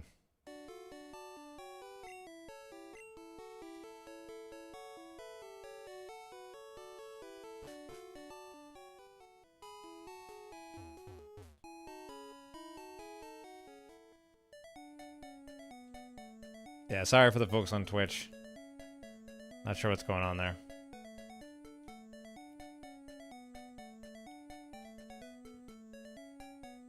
Yeah, that is true about Yellow. They changed it more towards the anime. Like, there's Jesse and James are in it. Pikachu follows you around. You can get all 3 starters, right? I think that they heard or saw kids kind of role-playing as Ash like I'm doing here on Red and Blue versions, and they were like, you know what? Let's do that. Charge full price. Have Pikachu follow you around. Tweak it to the anime a little bit more, and we'll make a ton of money. And they certainly did. Trying to convince my parents. Luckily, it was a different color, but trying to convince my parents that Yellow was a new game. It was my 3rd Pokemon game to have Red. I can't beat this rat. To get that to get that 3rd game was not easy. Had to save up a lot of allowance, a lot of parental capital for that one.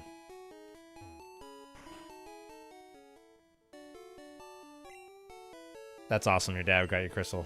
That's awesome. Yeah, they sold 3 games.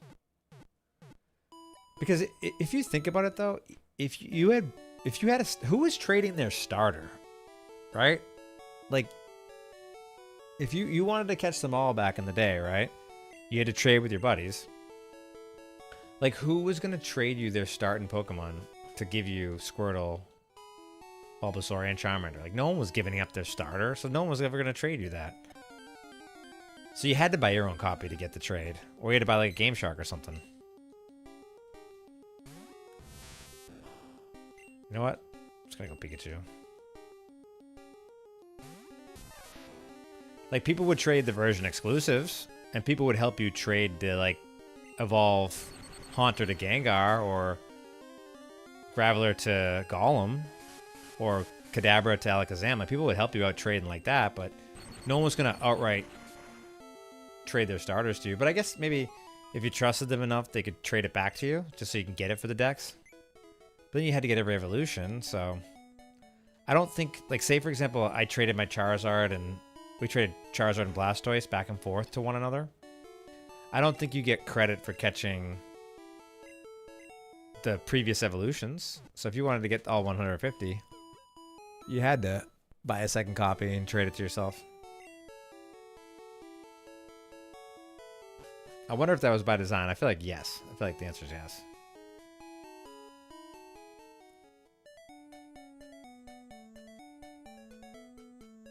Yeah, me and my friends did the exact same thing. Trading for the decks. I forget, who brought up Pokemon Pinball, though? I have that right in front of me. It's so funny you brought that up. Literally, it's sitting right in front of me. Popped it in my Game Boy recently. I found it at a thrift store. An awesome find. Got it for $3. I bet it resells for more, but I'm keeping it. Alright, Metapod. What do we got? Nope. Sadly, no. Wow.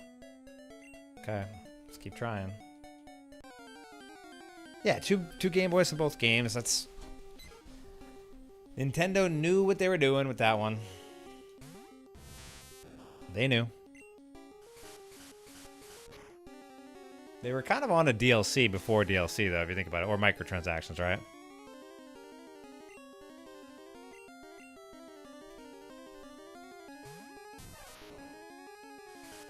pretty much had the idea. The first Zelda game turns 40 tomorrow? Wow.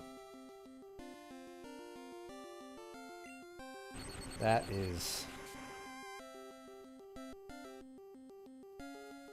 pretty wild. 40 years old, huh? That's nuts. And is that that's the Nintendo Entertainment System, the NES version?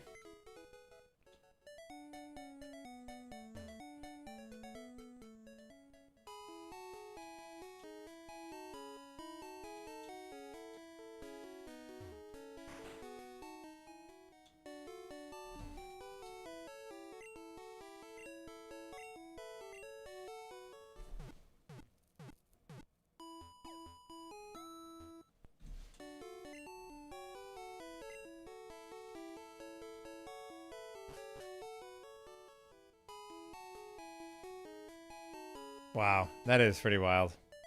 40 years old. Pretty crazy stuff.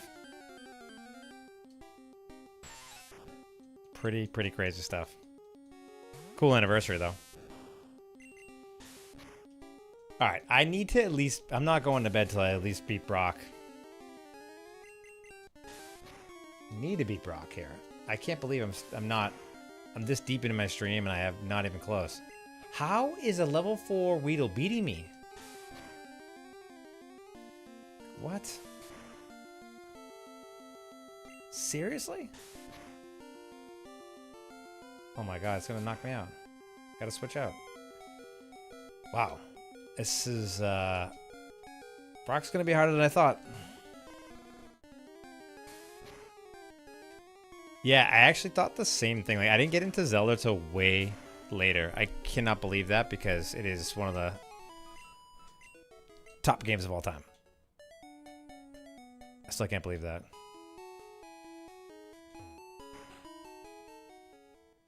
Game Genie on Mario 3, huh? I did not have Game Genie back then.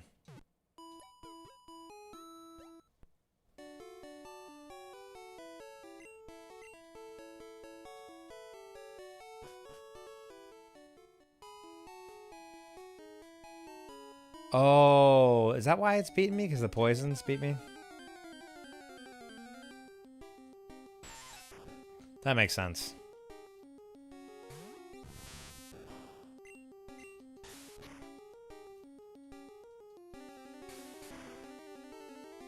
Yeah, that's why he's knocking me out.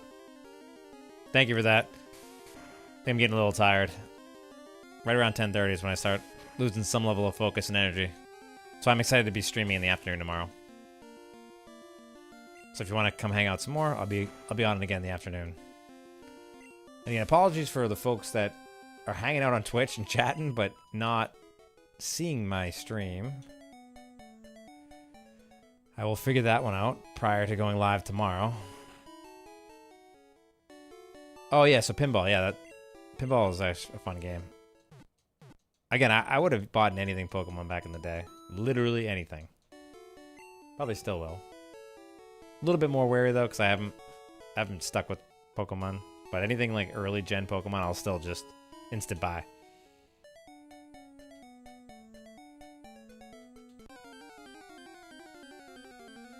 I think this is the only place I should be grinding, right? Like,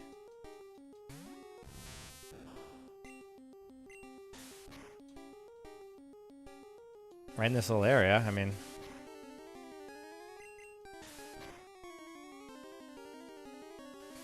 I'm gonna need a Butterfree to beat Brock. It's just gonna it has to happen.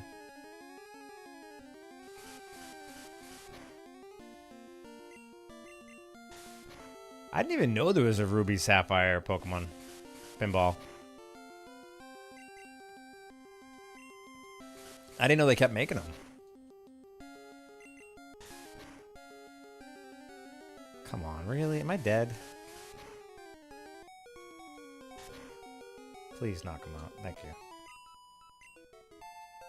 Alright, we got level 8. We've got level 8. So close. Is it level 10?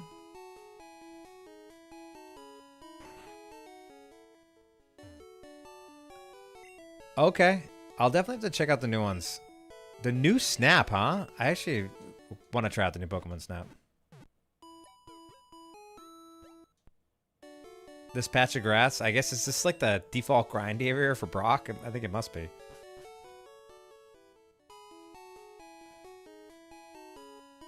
Butterfree doesn't learn Confusion until level 12?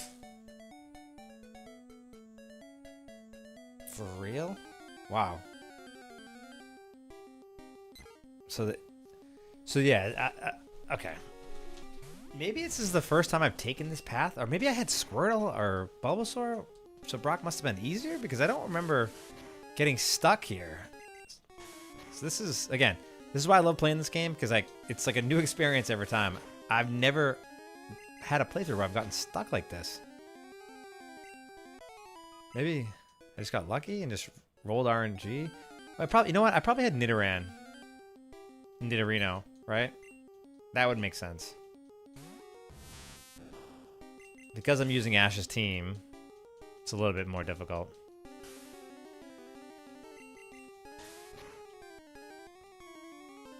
But I think Nidoran or Nidorino would be very helpful here.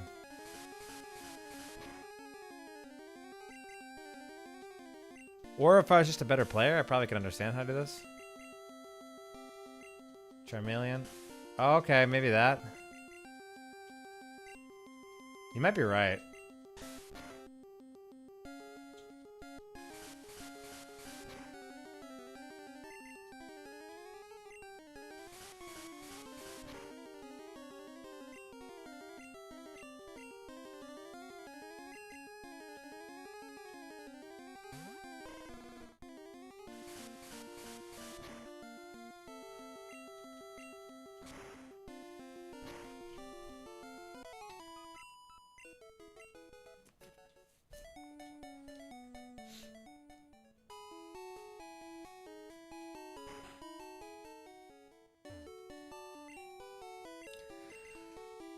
Oh man, this is a little bit of a grind here. Double kick. Okay. So you know what? See, there's always new ways to play this game. New fun. Just gotta get through this grind. Just gotta get through this grind.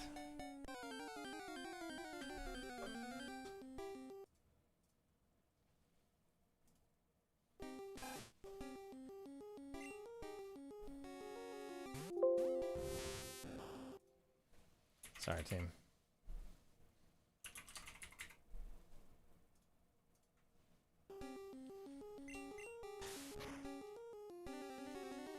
I'm getting that Butterfree.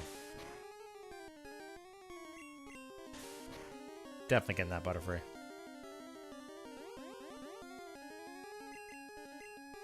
Feels like I'm getting a little stronger. Maybe I'm just fighting weaker Pokemon. I don't know. How close am I? 148 to level 9? Wow.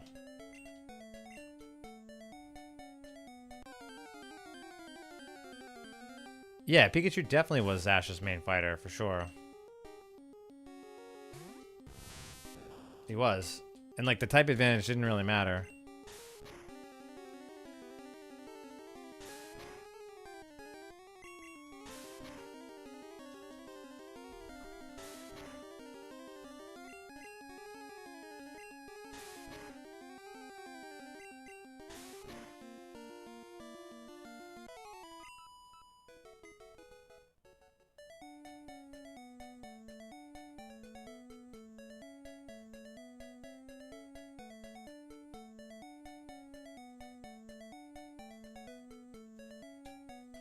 Keep it rolling.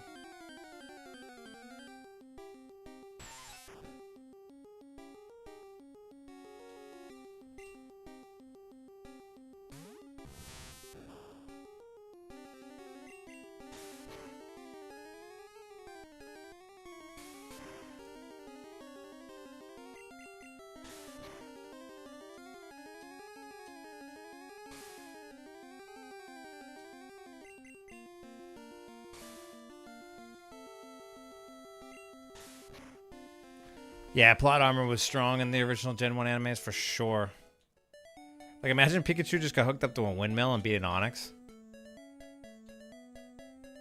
That is the strongest plot armor I could ever think of.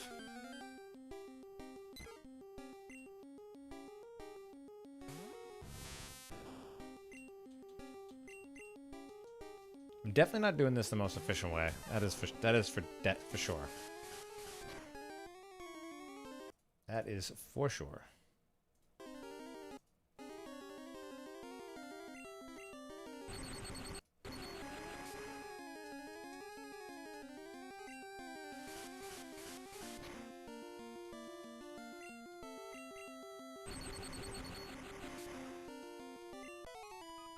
I do not have plot armor on my side now. I'm getting 15 XP right now. So I gotta just send out Metapod solo.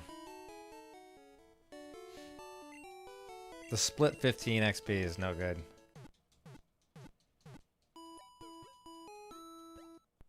Saying I'm getting roughly 30 XP.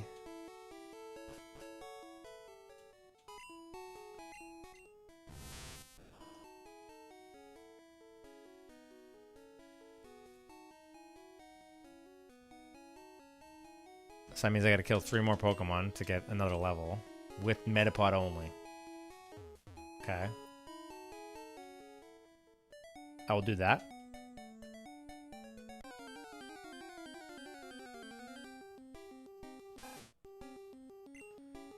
I don't see another option for myself here.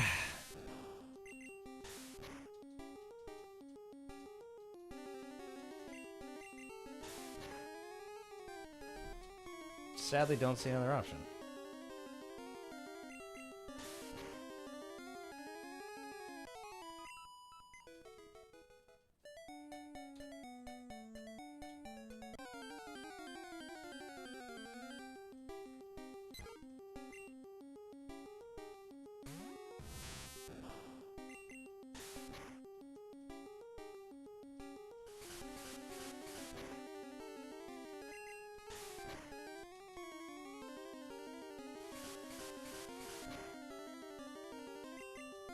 We are in the grind.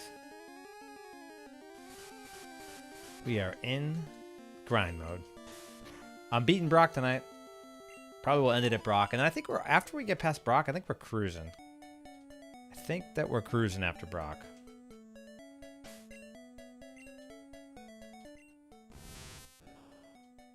$40.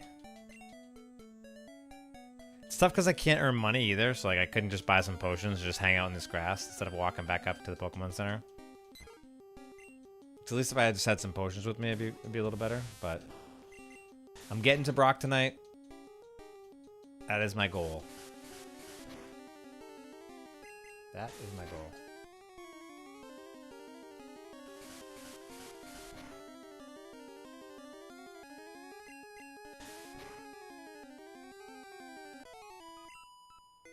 $23, seriously. Okay. Okay, dokie.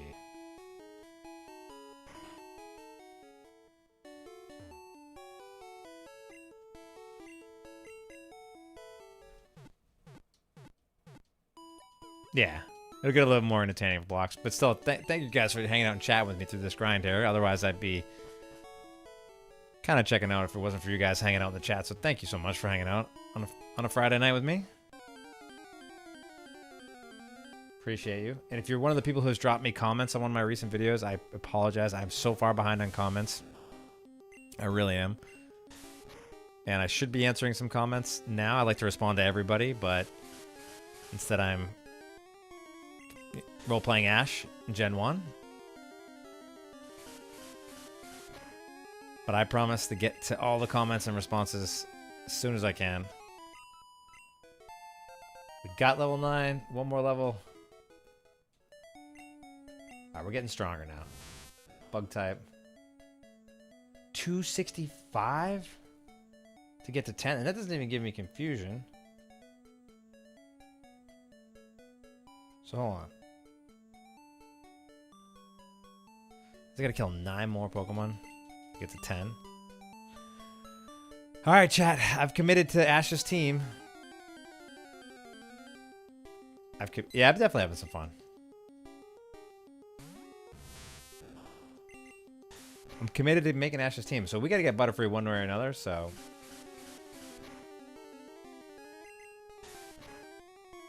we're grinding through this.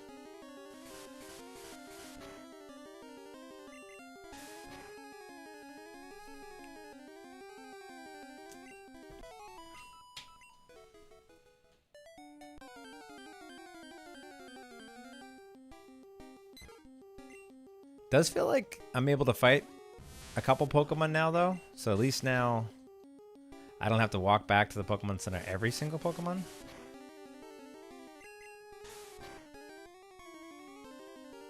When I have this Butterfree, I'm literally going to feel like I leveled up. I cannot wait.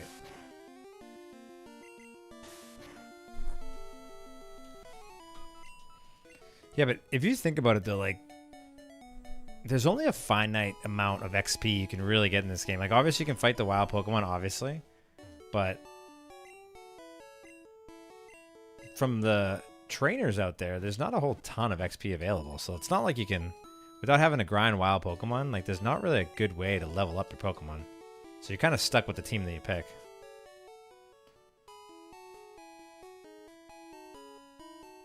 The Elite Four is going to be interesting. I'm just saying, like, I'm thinking about the Elite Four battle. Like, it's not easy. I've never brought in, I always used to bring in my OP Pokemon to go beat the league. So I'm interested in trying that. Like, I always used to bring, like, a Zapdos with me, with Drill Peck and Thunderbolt, right? So, like, that was very overpowered. I'd bring some of the overpowered Pokemon like Gengar or Alakazam or Kadabra, right, with its overpowered psychic moves. Lapras was always strong. So not having late game strong Pokemon with me, I'm actually interested to see how this is going to play out.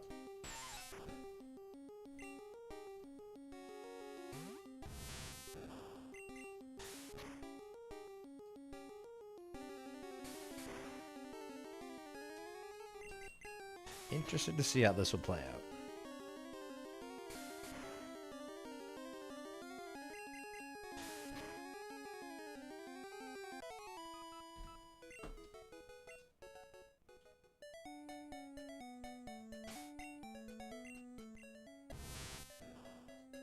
One 5-7. Let's try one more. Then we go back and heal.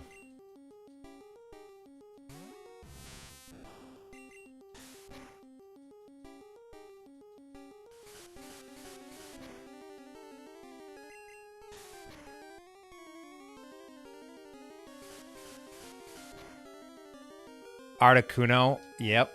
I relied heavily on Articuno as well. Ice Beam, when you freeze the Pokemon, overpowered. You could fly. So you had Ice Beam, which would freeze, and you could fly up and just basically kind of cheese the fly mechanic. I used Diglett a couple times too, so you could just dig down. It has pretty much the same effects. Because the Pokemon attack just misses you.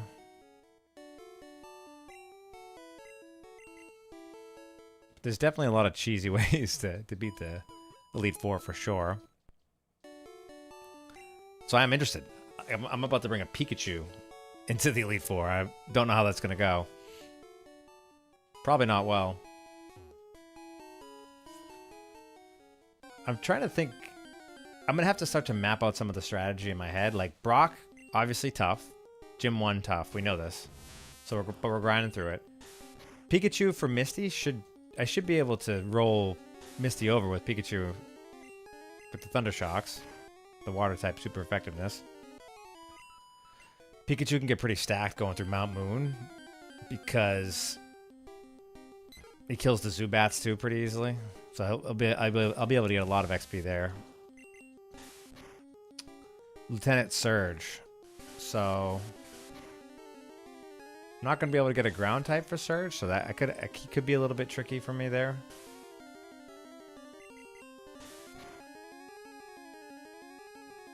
Huh.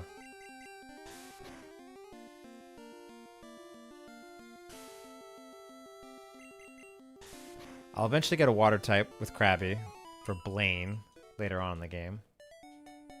Grimer and Muck I'll be able to get as well. I'll have Tauros. I've heard that Tauros is pretty strong. We'll have to think of a moveset together.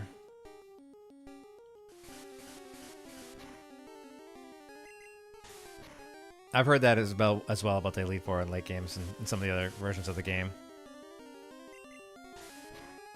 But I think that's kind of cool. I don't think Pokemon really has had difficulty. So what am I thinking for long-term team? Yeah, so I'm thinking Pikachu, Pidgeot, Charizard, Primate, Krabby, and Muck. Oh, no, wait. Where's Tauros, though? Tauros has to be in there as well. So I think it's I think it's going to be Charizard.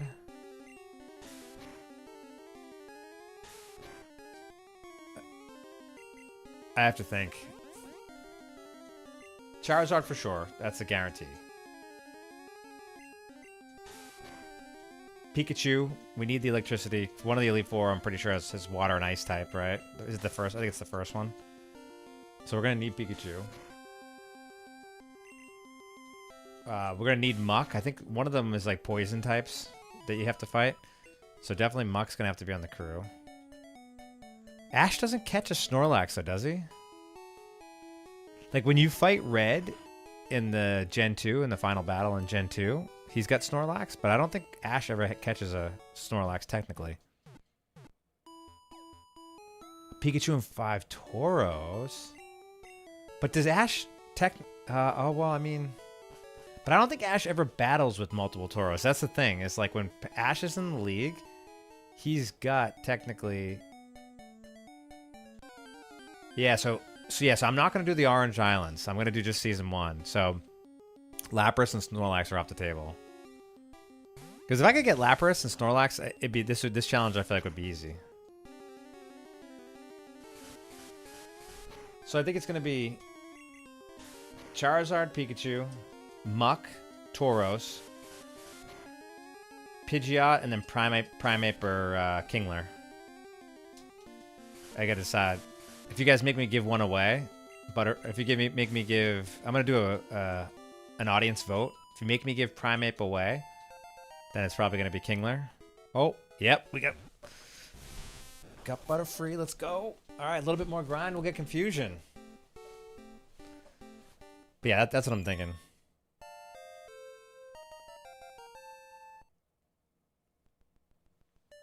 You know what, Life? I know you're right. I know you're right. I know you're right.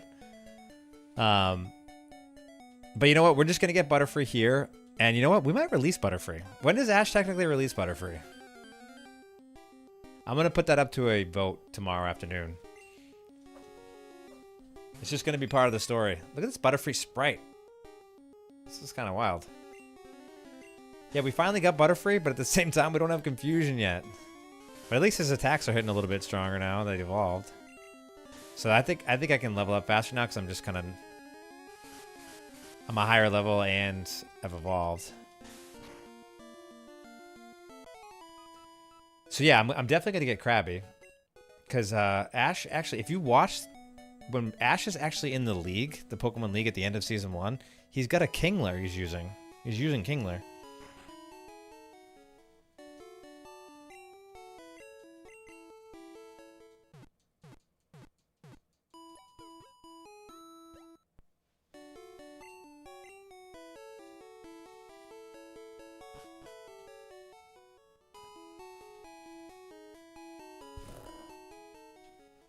But yeah, I'm definitely going to start pumping Charizard. I mean, Charizard has to be my... I mean, it's technically Ash's strongest Pokemon, right? So... Ash's Charizard is probably one of my favorite Pokemon characters in the entire series. I think that's true for everybody. It's not like a new take. It's just like the personality on the Charizard in the anime is so good. I love that Charizard. He just wanted to fight literally everybody. He even fights Mewtwo in one of the episodes. That Charizard would fight anybody, anytime, always ready to go. He didn't listen to Ash either. He just wanted to show up all the other Charizards or all the other Pokemon.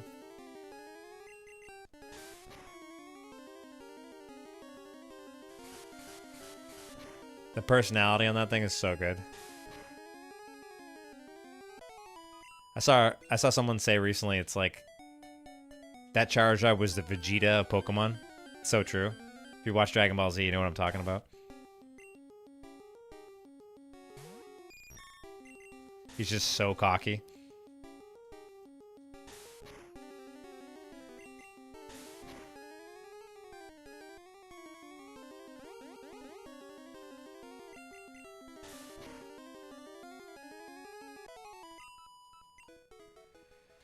Alright, where are we with this chat? 183. Oh, man.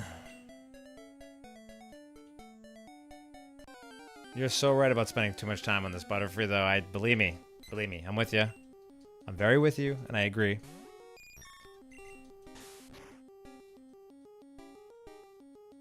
But it is going a little bit faster now because his tackle is hitting pretty hard because of the level and the evolution. So at least I'm now two-shotting Pokemon, so I'm not just like having to chip away with 5 shots at it every single time. And I can stay out in the wild a little longer because it's stronger. Yeah, that Charizard is the Vegeta of Pokemon.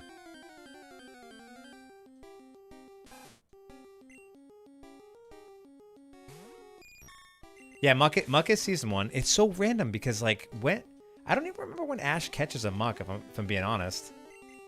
And like why is he's got such a he brings out the most random Pokemon to the league. Like why did he bring Muck to the league? I have no idea. It's one of the most random Pokemon that he has.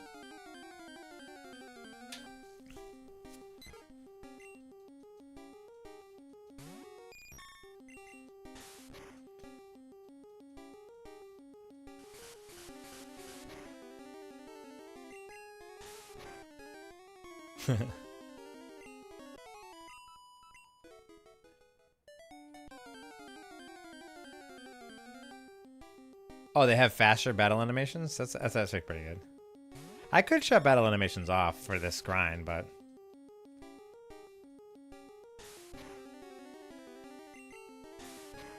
You know, we're doing it the old-fashioned way here. I feel like it's going a little bit faster now.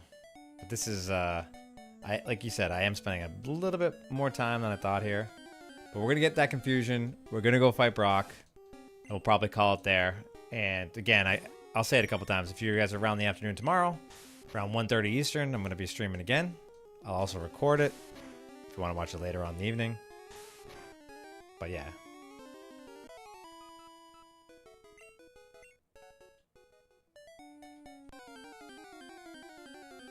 You know what I could do? I could just get this to level 11 and then go fight that trainer before Brock. That's probably easier. And then that's how I get my level 12 before Brock. Might be a little bit easier.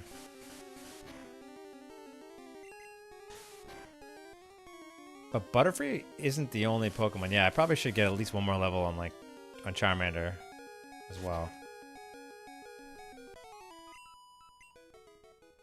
What are we at here? Alright, it only needs one more Pokemon before it levels.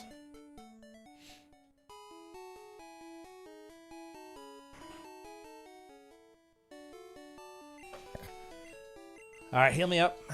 We're close, though. We're close to getting that Boulder Badge. Very close to that Boulder Badge.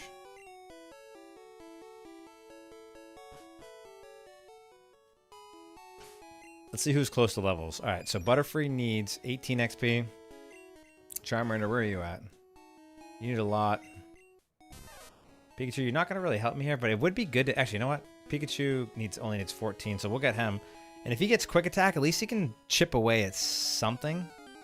Even if I can get, like, one chip off on Onix, like, with the Quick Attack, it's still worth it. Right?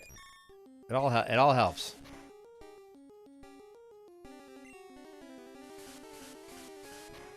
It all adds into the strategy, because I'm pretty sure I'm going to have to pull out... I feel like in this run, I'm going to learn a lot about strategy, which I am happy to learn more about. Instead of just over-leveling and overpowering. Alright, let me do this. Let's get Pikachu a quick level. I think he gets Quick Attack at 8. Might be 9, but...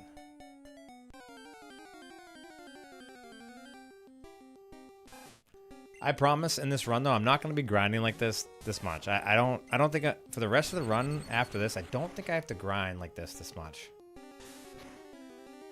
I really don't. I might be wrong, but I really don't think I have to. Because I think you can get a lot of just XP off trainer battles after this.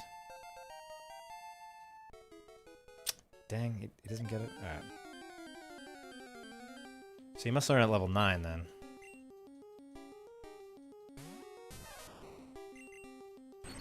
Pikachu is literally useless in the party right now. For the Brock fight. So the Quick Attack would be just good to have.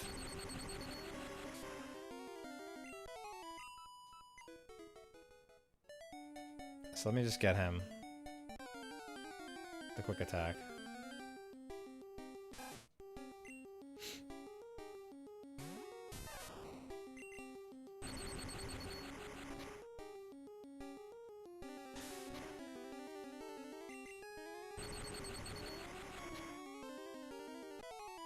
I didn't mean for this session to be a full grind session, but I probably should have known that.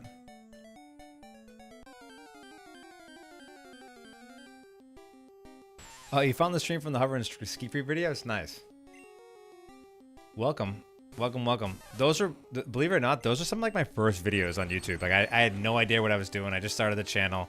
I had this random idea about Ski Free and it blew up. I got like 300,000 views. I was so shocked at that. I didn't even think anyone played Ski Free. I knew people played Ski Free. I didn't think the video would be even relevant or popular, but yeah, it was my first video, one of my first videos on YouTube.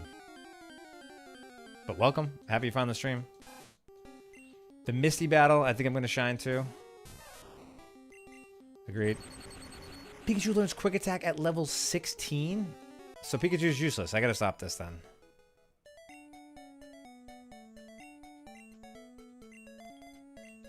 Let me just get Charmander to level 12.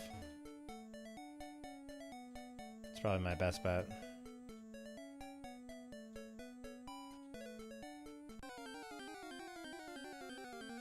Ski Free, it really is.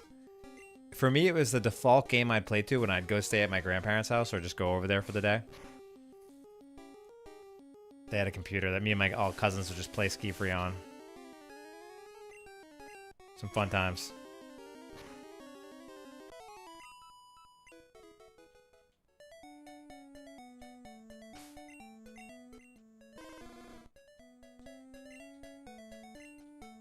Alright, here's what we're gonna do.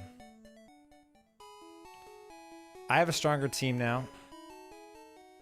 Pikachu's not really gonna provide much value. But I think this team can at least take that first trainer on now. Let's see. Before I do this though, let me just update the team real quick. Update the team really quick. Hang on. 1 second, quick pause. Sorry, folks. Updating my team really quick for the graphics, so for the new people joining, they can see the team that I have. Add Butterfree in.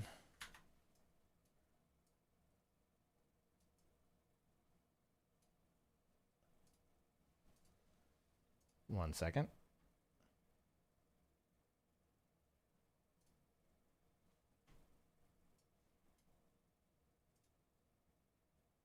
Alright, we got Butterfree in.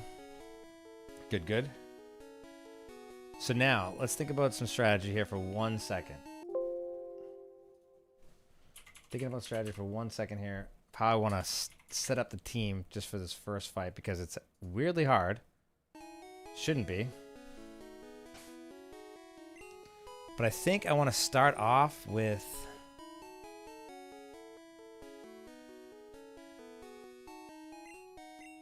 Butterfree?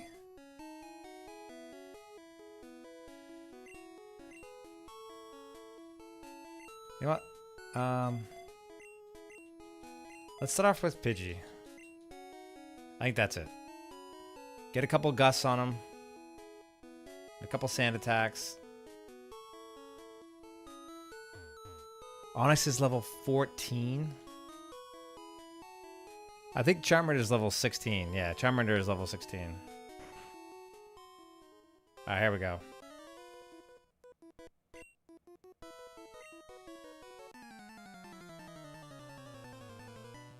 Here we go.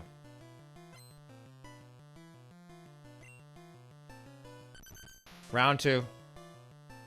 Alright. So here's what we're going to do. We're going to just hit this guy with a couple sand attacks here. Let's hit him with a bunch of sand attacks. That way it sets up my other... What? How's he hitting me with Scratch? Seriously? I'm just gonna drill him with a bunch of sand attacks. Yeah, so hey Max, so the challenge I'm doing is I'm Ash's only team. I'm not doing a speedrun or anything like that. I'm just trying to beat the Elite Four with Ash's team only. Or the Pokemon that Ash used in the anime Season 1.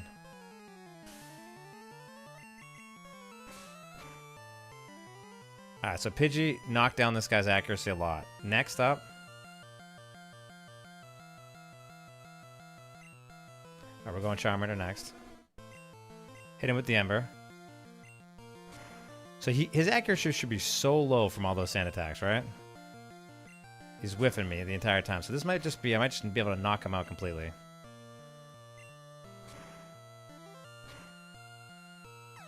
Okay. So Charmander gets 12, which is huge.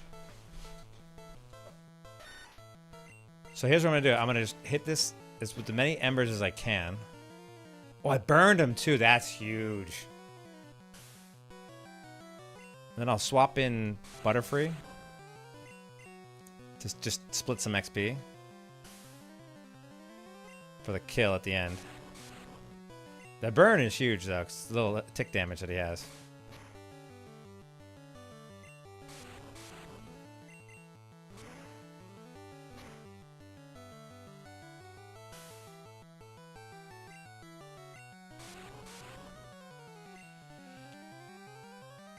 Look at this. Strategy. See?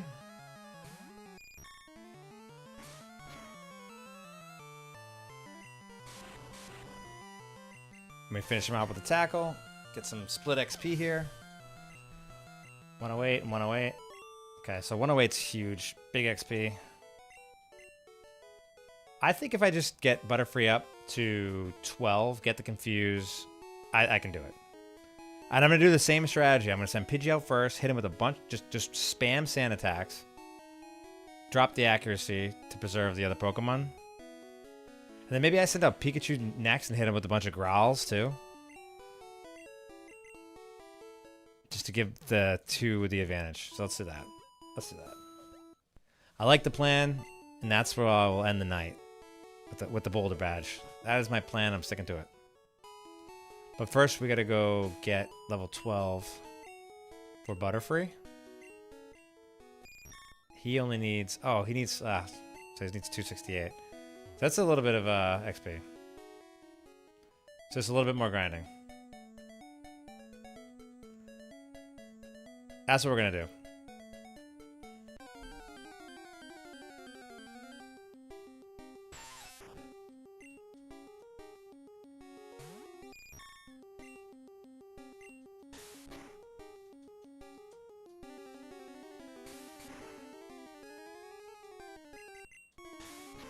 Yeah, so for Pikachu, I just remembered he learns Thunder Wave before he learns Quick Attack.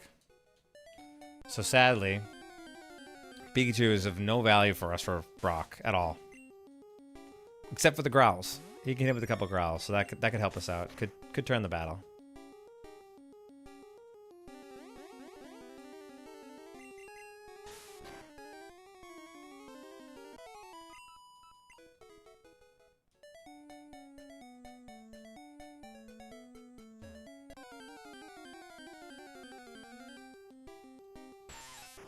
Yeah, that's exactly what I'm thinking.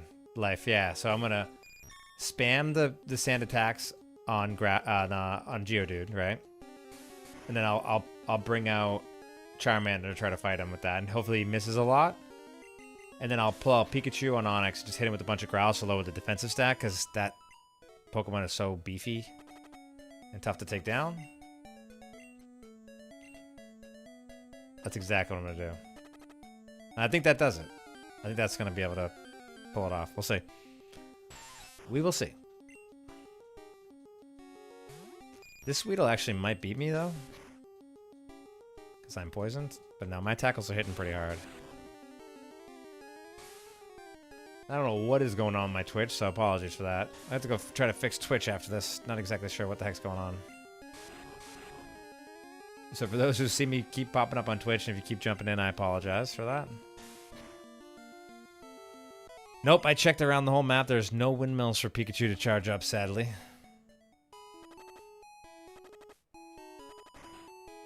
Pikachu's not going to help me here.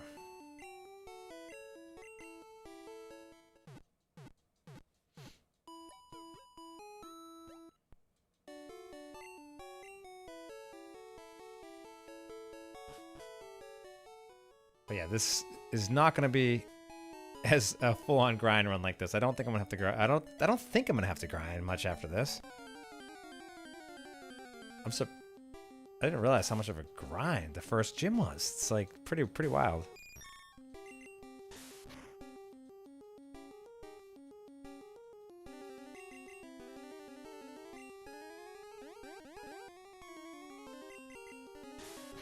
But we're gonna get through it.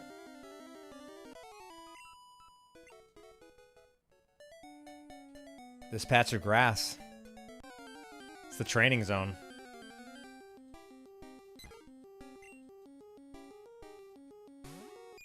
Level 5, which is good. A little bit more XP here.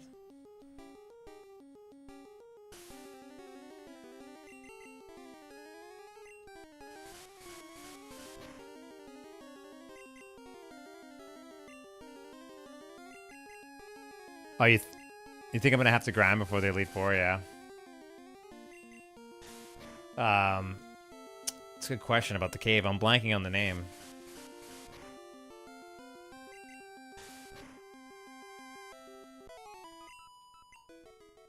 How close are we here? Okay, only a couple more. Couple more fights. And then we're going to Brock.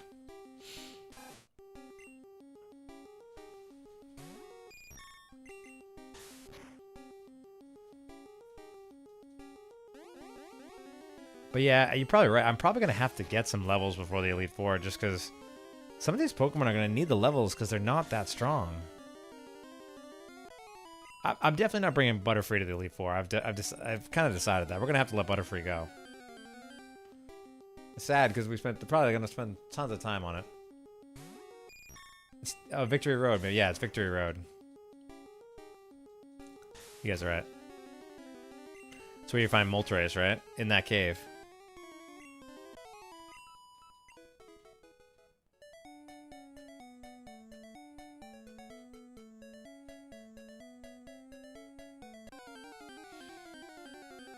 Alright, so again, Ash's team.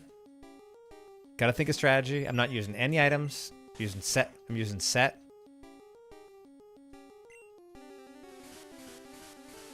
This confusion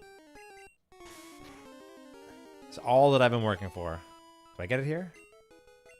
Nope, probably one or two more Pokemon.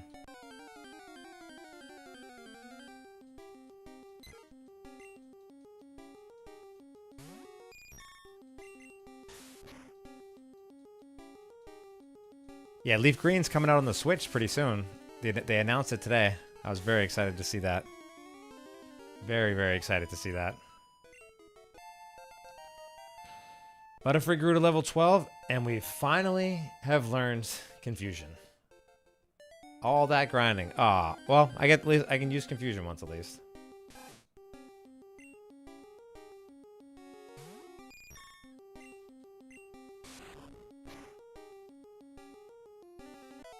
Goodbye.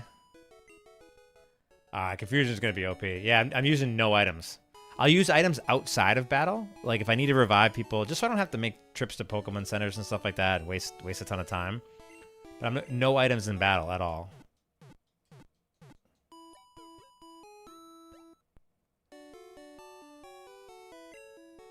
Koga and Blaine. Yeah. Alright, so let's set up. Alright, let's think about this here and talk about the strategy right before we do this. Because it'll be embarrassing if I die twice before twice before I even get a badge. Game I've been playing for 30 years. Pretty crazy. But anyway, alright, so let's do this. Ready? So here's the strategy. We're gonna put Butterfree in the cleanup position. Because that's gonna be the star against Onix. We have Charmander at level 12. Let me just see. Pikachu is at level... Should I?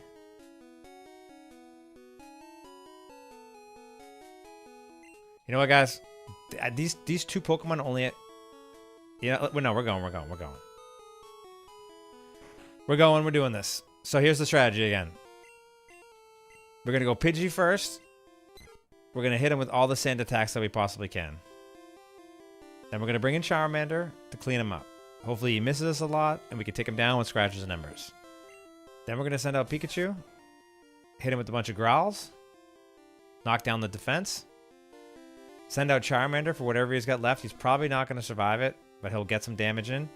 And then Butterfree will be the showdown against Onix. And hopefully we could just take it down with Confusion. That's the plan. Let's go fight Brock. I believe in rock hard defense. And determination. That's why all my Pokemon are rock type.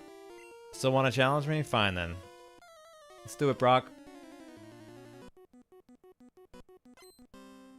Oh, growls for attack? Oh, no. Okay. Well, that changes things. We're going to have to call it. We're going to do this on the fly. Geodude's level 12. Wow. Alright, we're still going to hit Geodude with a bunch of sand attacks here. He's already missed. That's huge. We're just spraying him with sand attacks. Oh, he's defensing. Oh, man. Wow, he's just going to... He's just going to just... Uh-oh, this could be tough, too. So he's just going to keep defensing up like that? So I'm going to hit him with max amount of sand attacks possible. How did he hit me? Nothing happened. All right, so he's got nothing left. All right, so that's awesome because now I can just hit him with some Gus. And if Pidgey can take him down, that... Oh, wow, that does nothing. So here's what we're going to do. Charmander's coming in. Ouch, she hit me? So there it goes. So I know it's not that effective, but there's a chance he burns. And I think that this could help with the defensive curl issue that we have here. Because his defense is so high right now.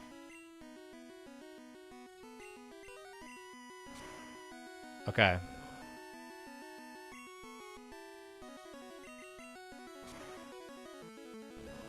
I think we're in a good spot, team. I think we got this one. Cause Pidgey's still alive, and we're gonna hit Onix with all the sand attacks that we possibly can too. And Pidgey got a level too, so maybe he could take a little bit extra damage, which is good.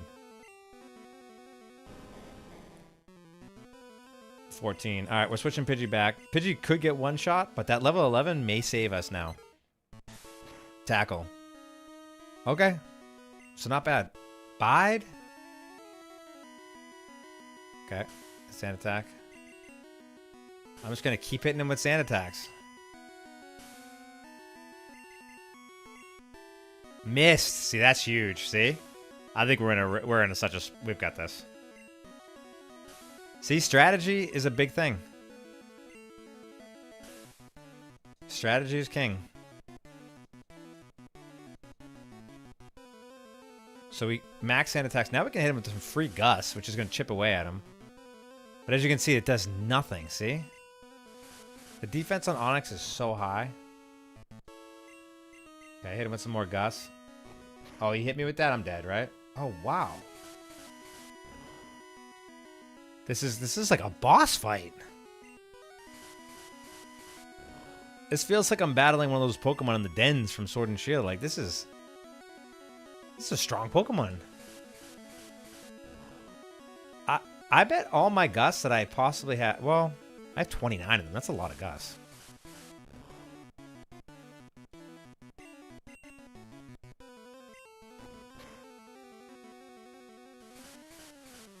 I'm just going to leave Pidgey out there and just get off as many of the Gus as I possibly can.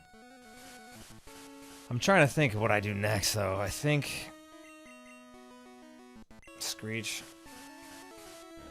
So his accuracy is at rock bottom, which is good.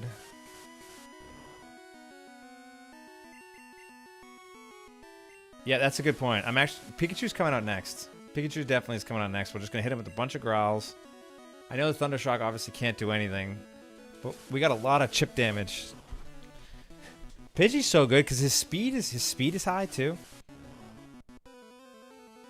So he just hits out. Wow, this is actually a battle.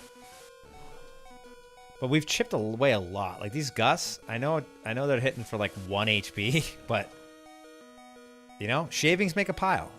Just chipping away at them. This is a marathon, not a sprint here. So I keep chipping away at him. Got him at half health now. He knocks me out with that, right? Wow, he survived. So I'm going to get more chip damage on him. Got him in the yellow. Now I'm dead. Oh, wait, no. He's going to keep using Bide. And just keep chipping away. And I'm just... Again, I'm not trying to kill it with Pidgey. We're just using all the sand attacks and strategy to chip away. Let him make mistakes. Now I'm dead, but... So just to be safe, we're going to put Pikachu out next. And we're going to hit him with a bunch of growls, unless he knocks me out. Oh, no, okay, so Bide takes a minute to charge up. Well, now we're going to drop his attack.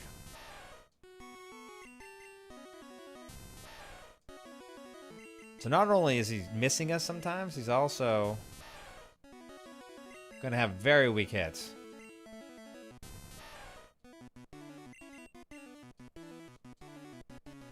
Pidgey was the MVP of this. Like, I know he dropped. He's not going to get the XP, but he was definitely the MVP in this battle.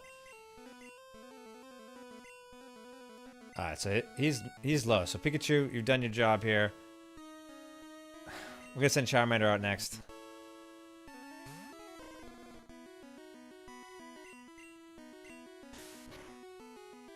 So he hit me with the tackle, but it was very weak. I think this is enough to kill him. But you know what, team?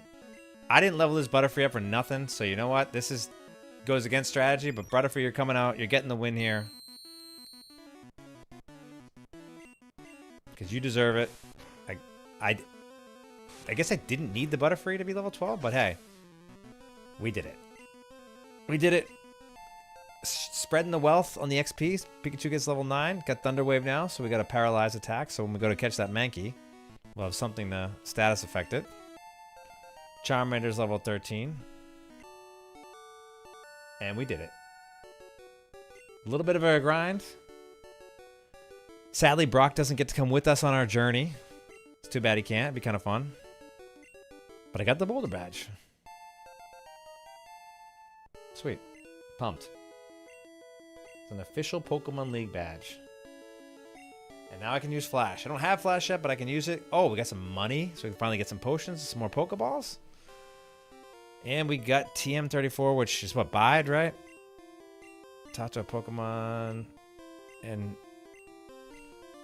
is it carefully? Bide. I think Bide's kind of a weak move, to be honest. Yep. No, good strat. We're going to be having... This whole playthrough is going to be using these strats, because I just think that Ash's team is not that strong in Gen 1, I'm telling you. That's what I'm learning. I don't think it's that strong. I really don't. So we're going to I think it's going to have to use strategy, and it's only going to get more complex with the strategies the more we get through the game. So, yeah. Yeah, Brock was pretty creepy with pretty much anyone he encountered throughout the anime. It was pretty creepy. But hold on, let me just, before I sign off, I definitely want to upgrade my badge count. So let me just update that. So when I start the stream, it's there. We've only got one badge right now, and that would be the Boulder Badge. So update that quick.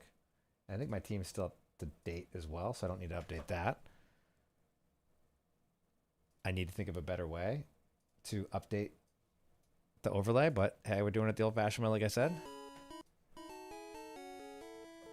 All right.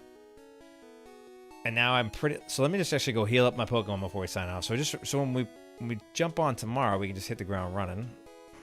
Because that was a battle. Like I said, Pidgey was the MVP of that fight. The sand attack strategy. Very, very strong. Using all the tools of the team. And we got that Boulder Badge, which is awesome. Oh, mouse is sitting over. Got that Boulder Badge. Yeah, the Bide, I don't know. It's not a great move. I don't love moves that cause you to charge up for a turn. It's just like, it just leaves you so vulnerable. Let's buy some potions so we don't... Oh, man. These potions are expensive. Let's buy 3, I guess. Wow. Okay. And again, I'm only using them out of battle, so... I guess we'll just buy 5 Pokeballs. Yeah. That's all we got. Life is good. I appreciate you, man. Yeah, I'll throw it up. I'll schedule it. I'm gonna save it right here. I don't want to lose my progress here. This is fun. So yeah, so 2 hours in, lots of grinding. I'm gonna jump on tomorrow. I'll probably do tomorrow afternoon at 1:30. Grind away a little bit. Play a little bit in the afternoon, and I'll probably do it again in the evening as well, same time. So if you guys want to join again tomorrow in the afternoon, I'll be hanging out, probably just getting through this route here, trying to make my way to Misty and then through Mount Moon tomorrow in the afternoon, and then Misty in the evening. Maybe try to grind my way through the SSN and Surge tomorrow. Maybe even get to the 4th gym, we'll see. But well, we'll have to get to the Rock Cave at some point too. But hey, this has been really fun. I'm excited because I feel like Ash's team is going to require a lot of strategy, so I think it's kind of fun. I think it's really fun how we're just kind of like guessing at the like what moves we're learning as we level up and what evolutions is and what level the gyms have. I think that's kind of fun. I know we could easily look this stuff up, but I think it's just kind of fun to chat in a friends group like this. So I appreciate you guys being here and contributing to that. I'm in the Eastern time zone, Eastern USA, so that's -5, I want to say. Yeah, I think it's -5. But yeah, so I'll jump on probably around 1:30 tomorrow. I'll set a schedule up. But then again, I'll jump on probably around 8:30 Eastern in the evening. So if you want to join in the afternoon or evening, feel free to join. But like I said, over the weekend and next week in the evenings, I'm definitely going to be streaming this because my goal is to get to Safari Zone because I think we're going to have some fun in Safari Zone. Like I said, I've got the Tauros hunt here. I'm going to have all the stats around Tauros and just see how many encounters, how long it takes me to get a Tauros. So I think it's going to be a fun time in the Safari Zone. I'm kind of nervous I might run out of money before I catch a Tauros, but we'll have some fun in the Safari Zone when we get there, and then ultimately take Ash's team to the Elite Four and see if we can beat the Elite Four in the playthrough. So, again, I'm feeling really nostalgic about Pokemon 30. It's even funner with all you guys here, so feel free to join again tomorrow, and I appreciate you all for being here.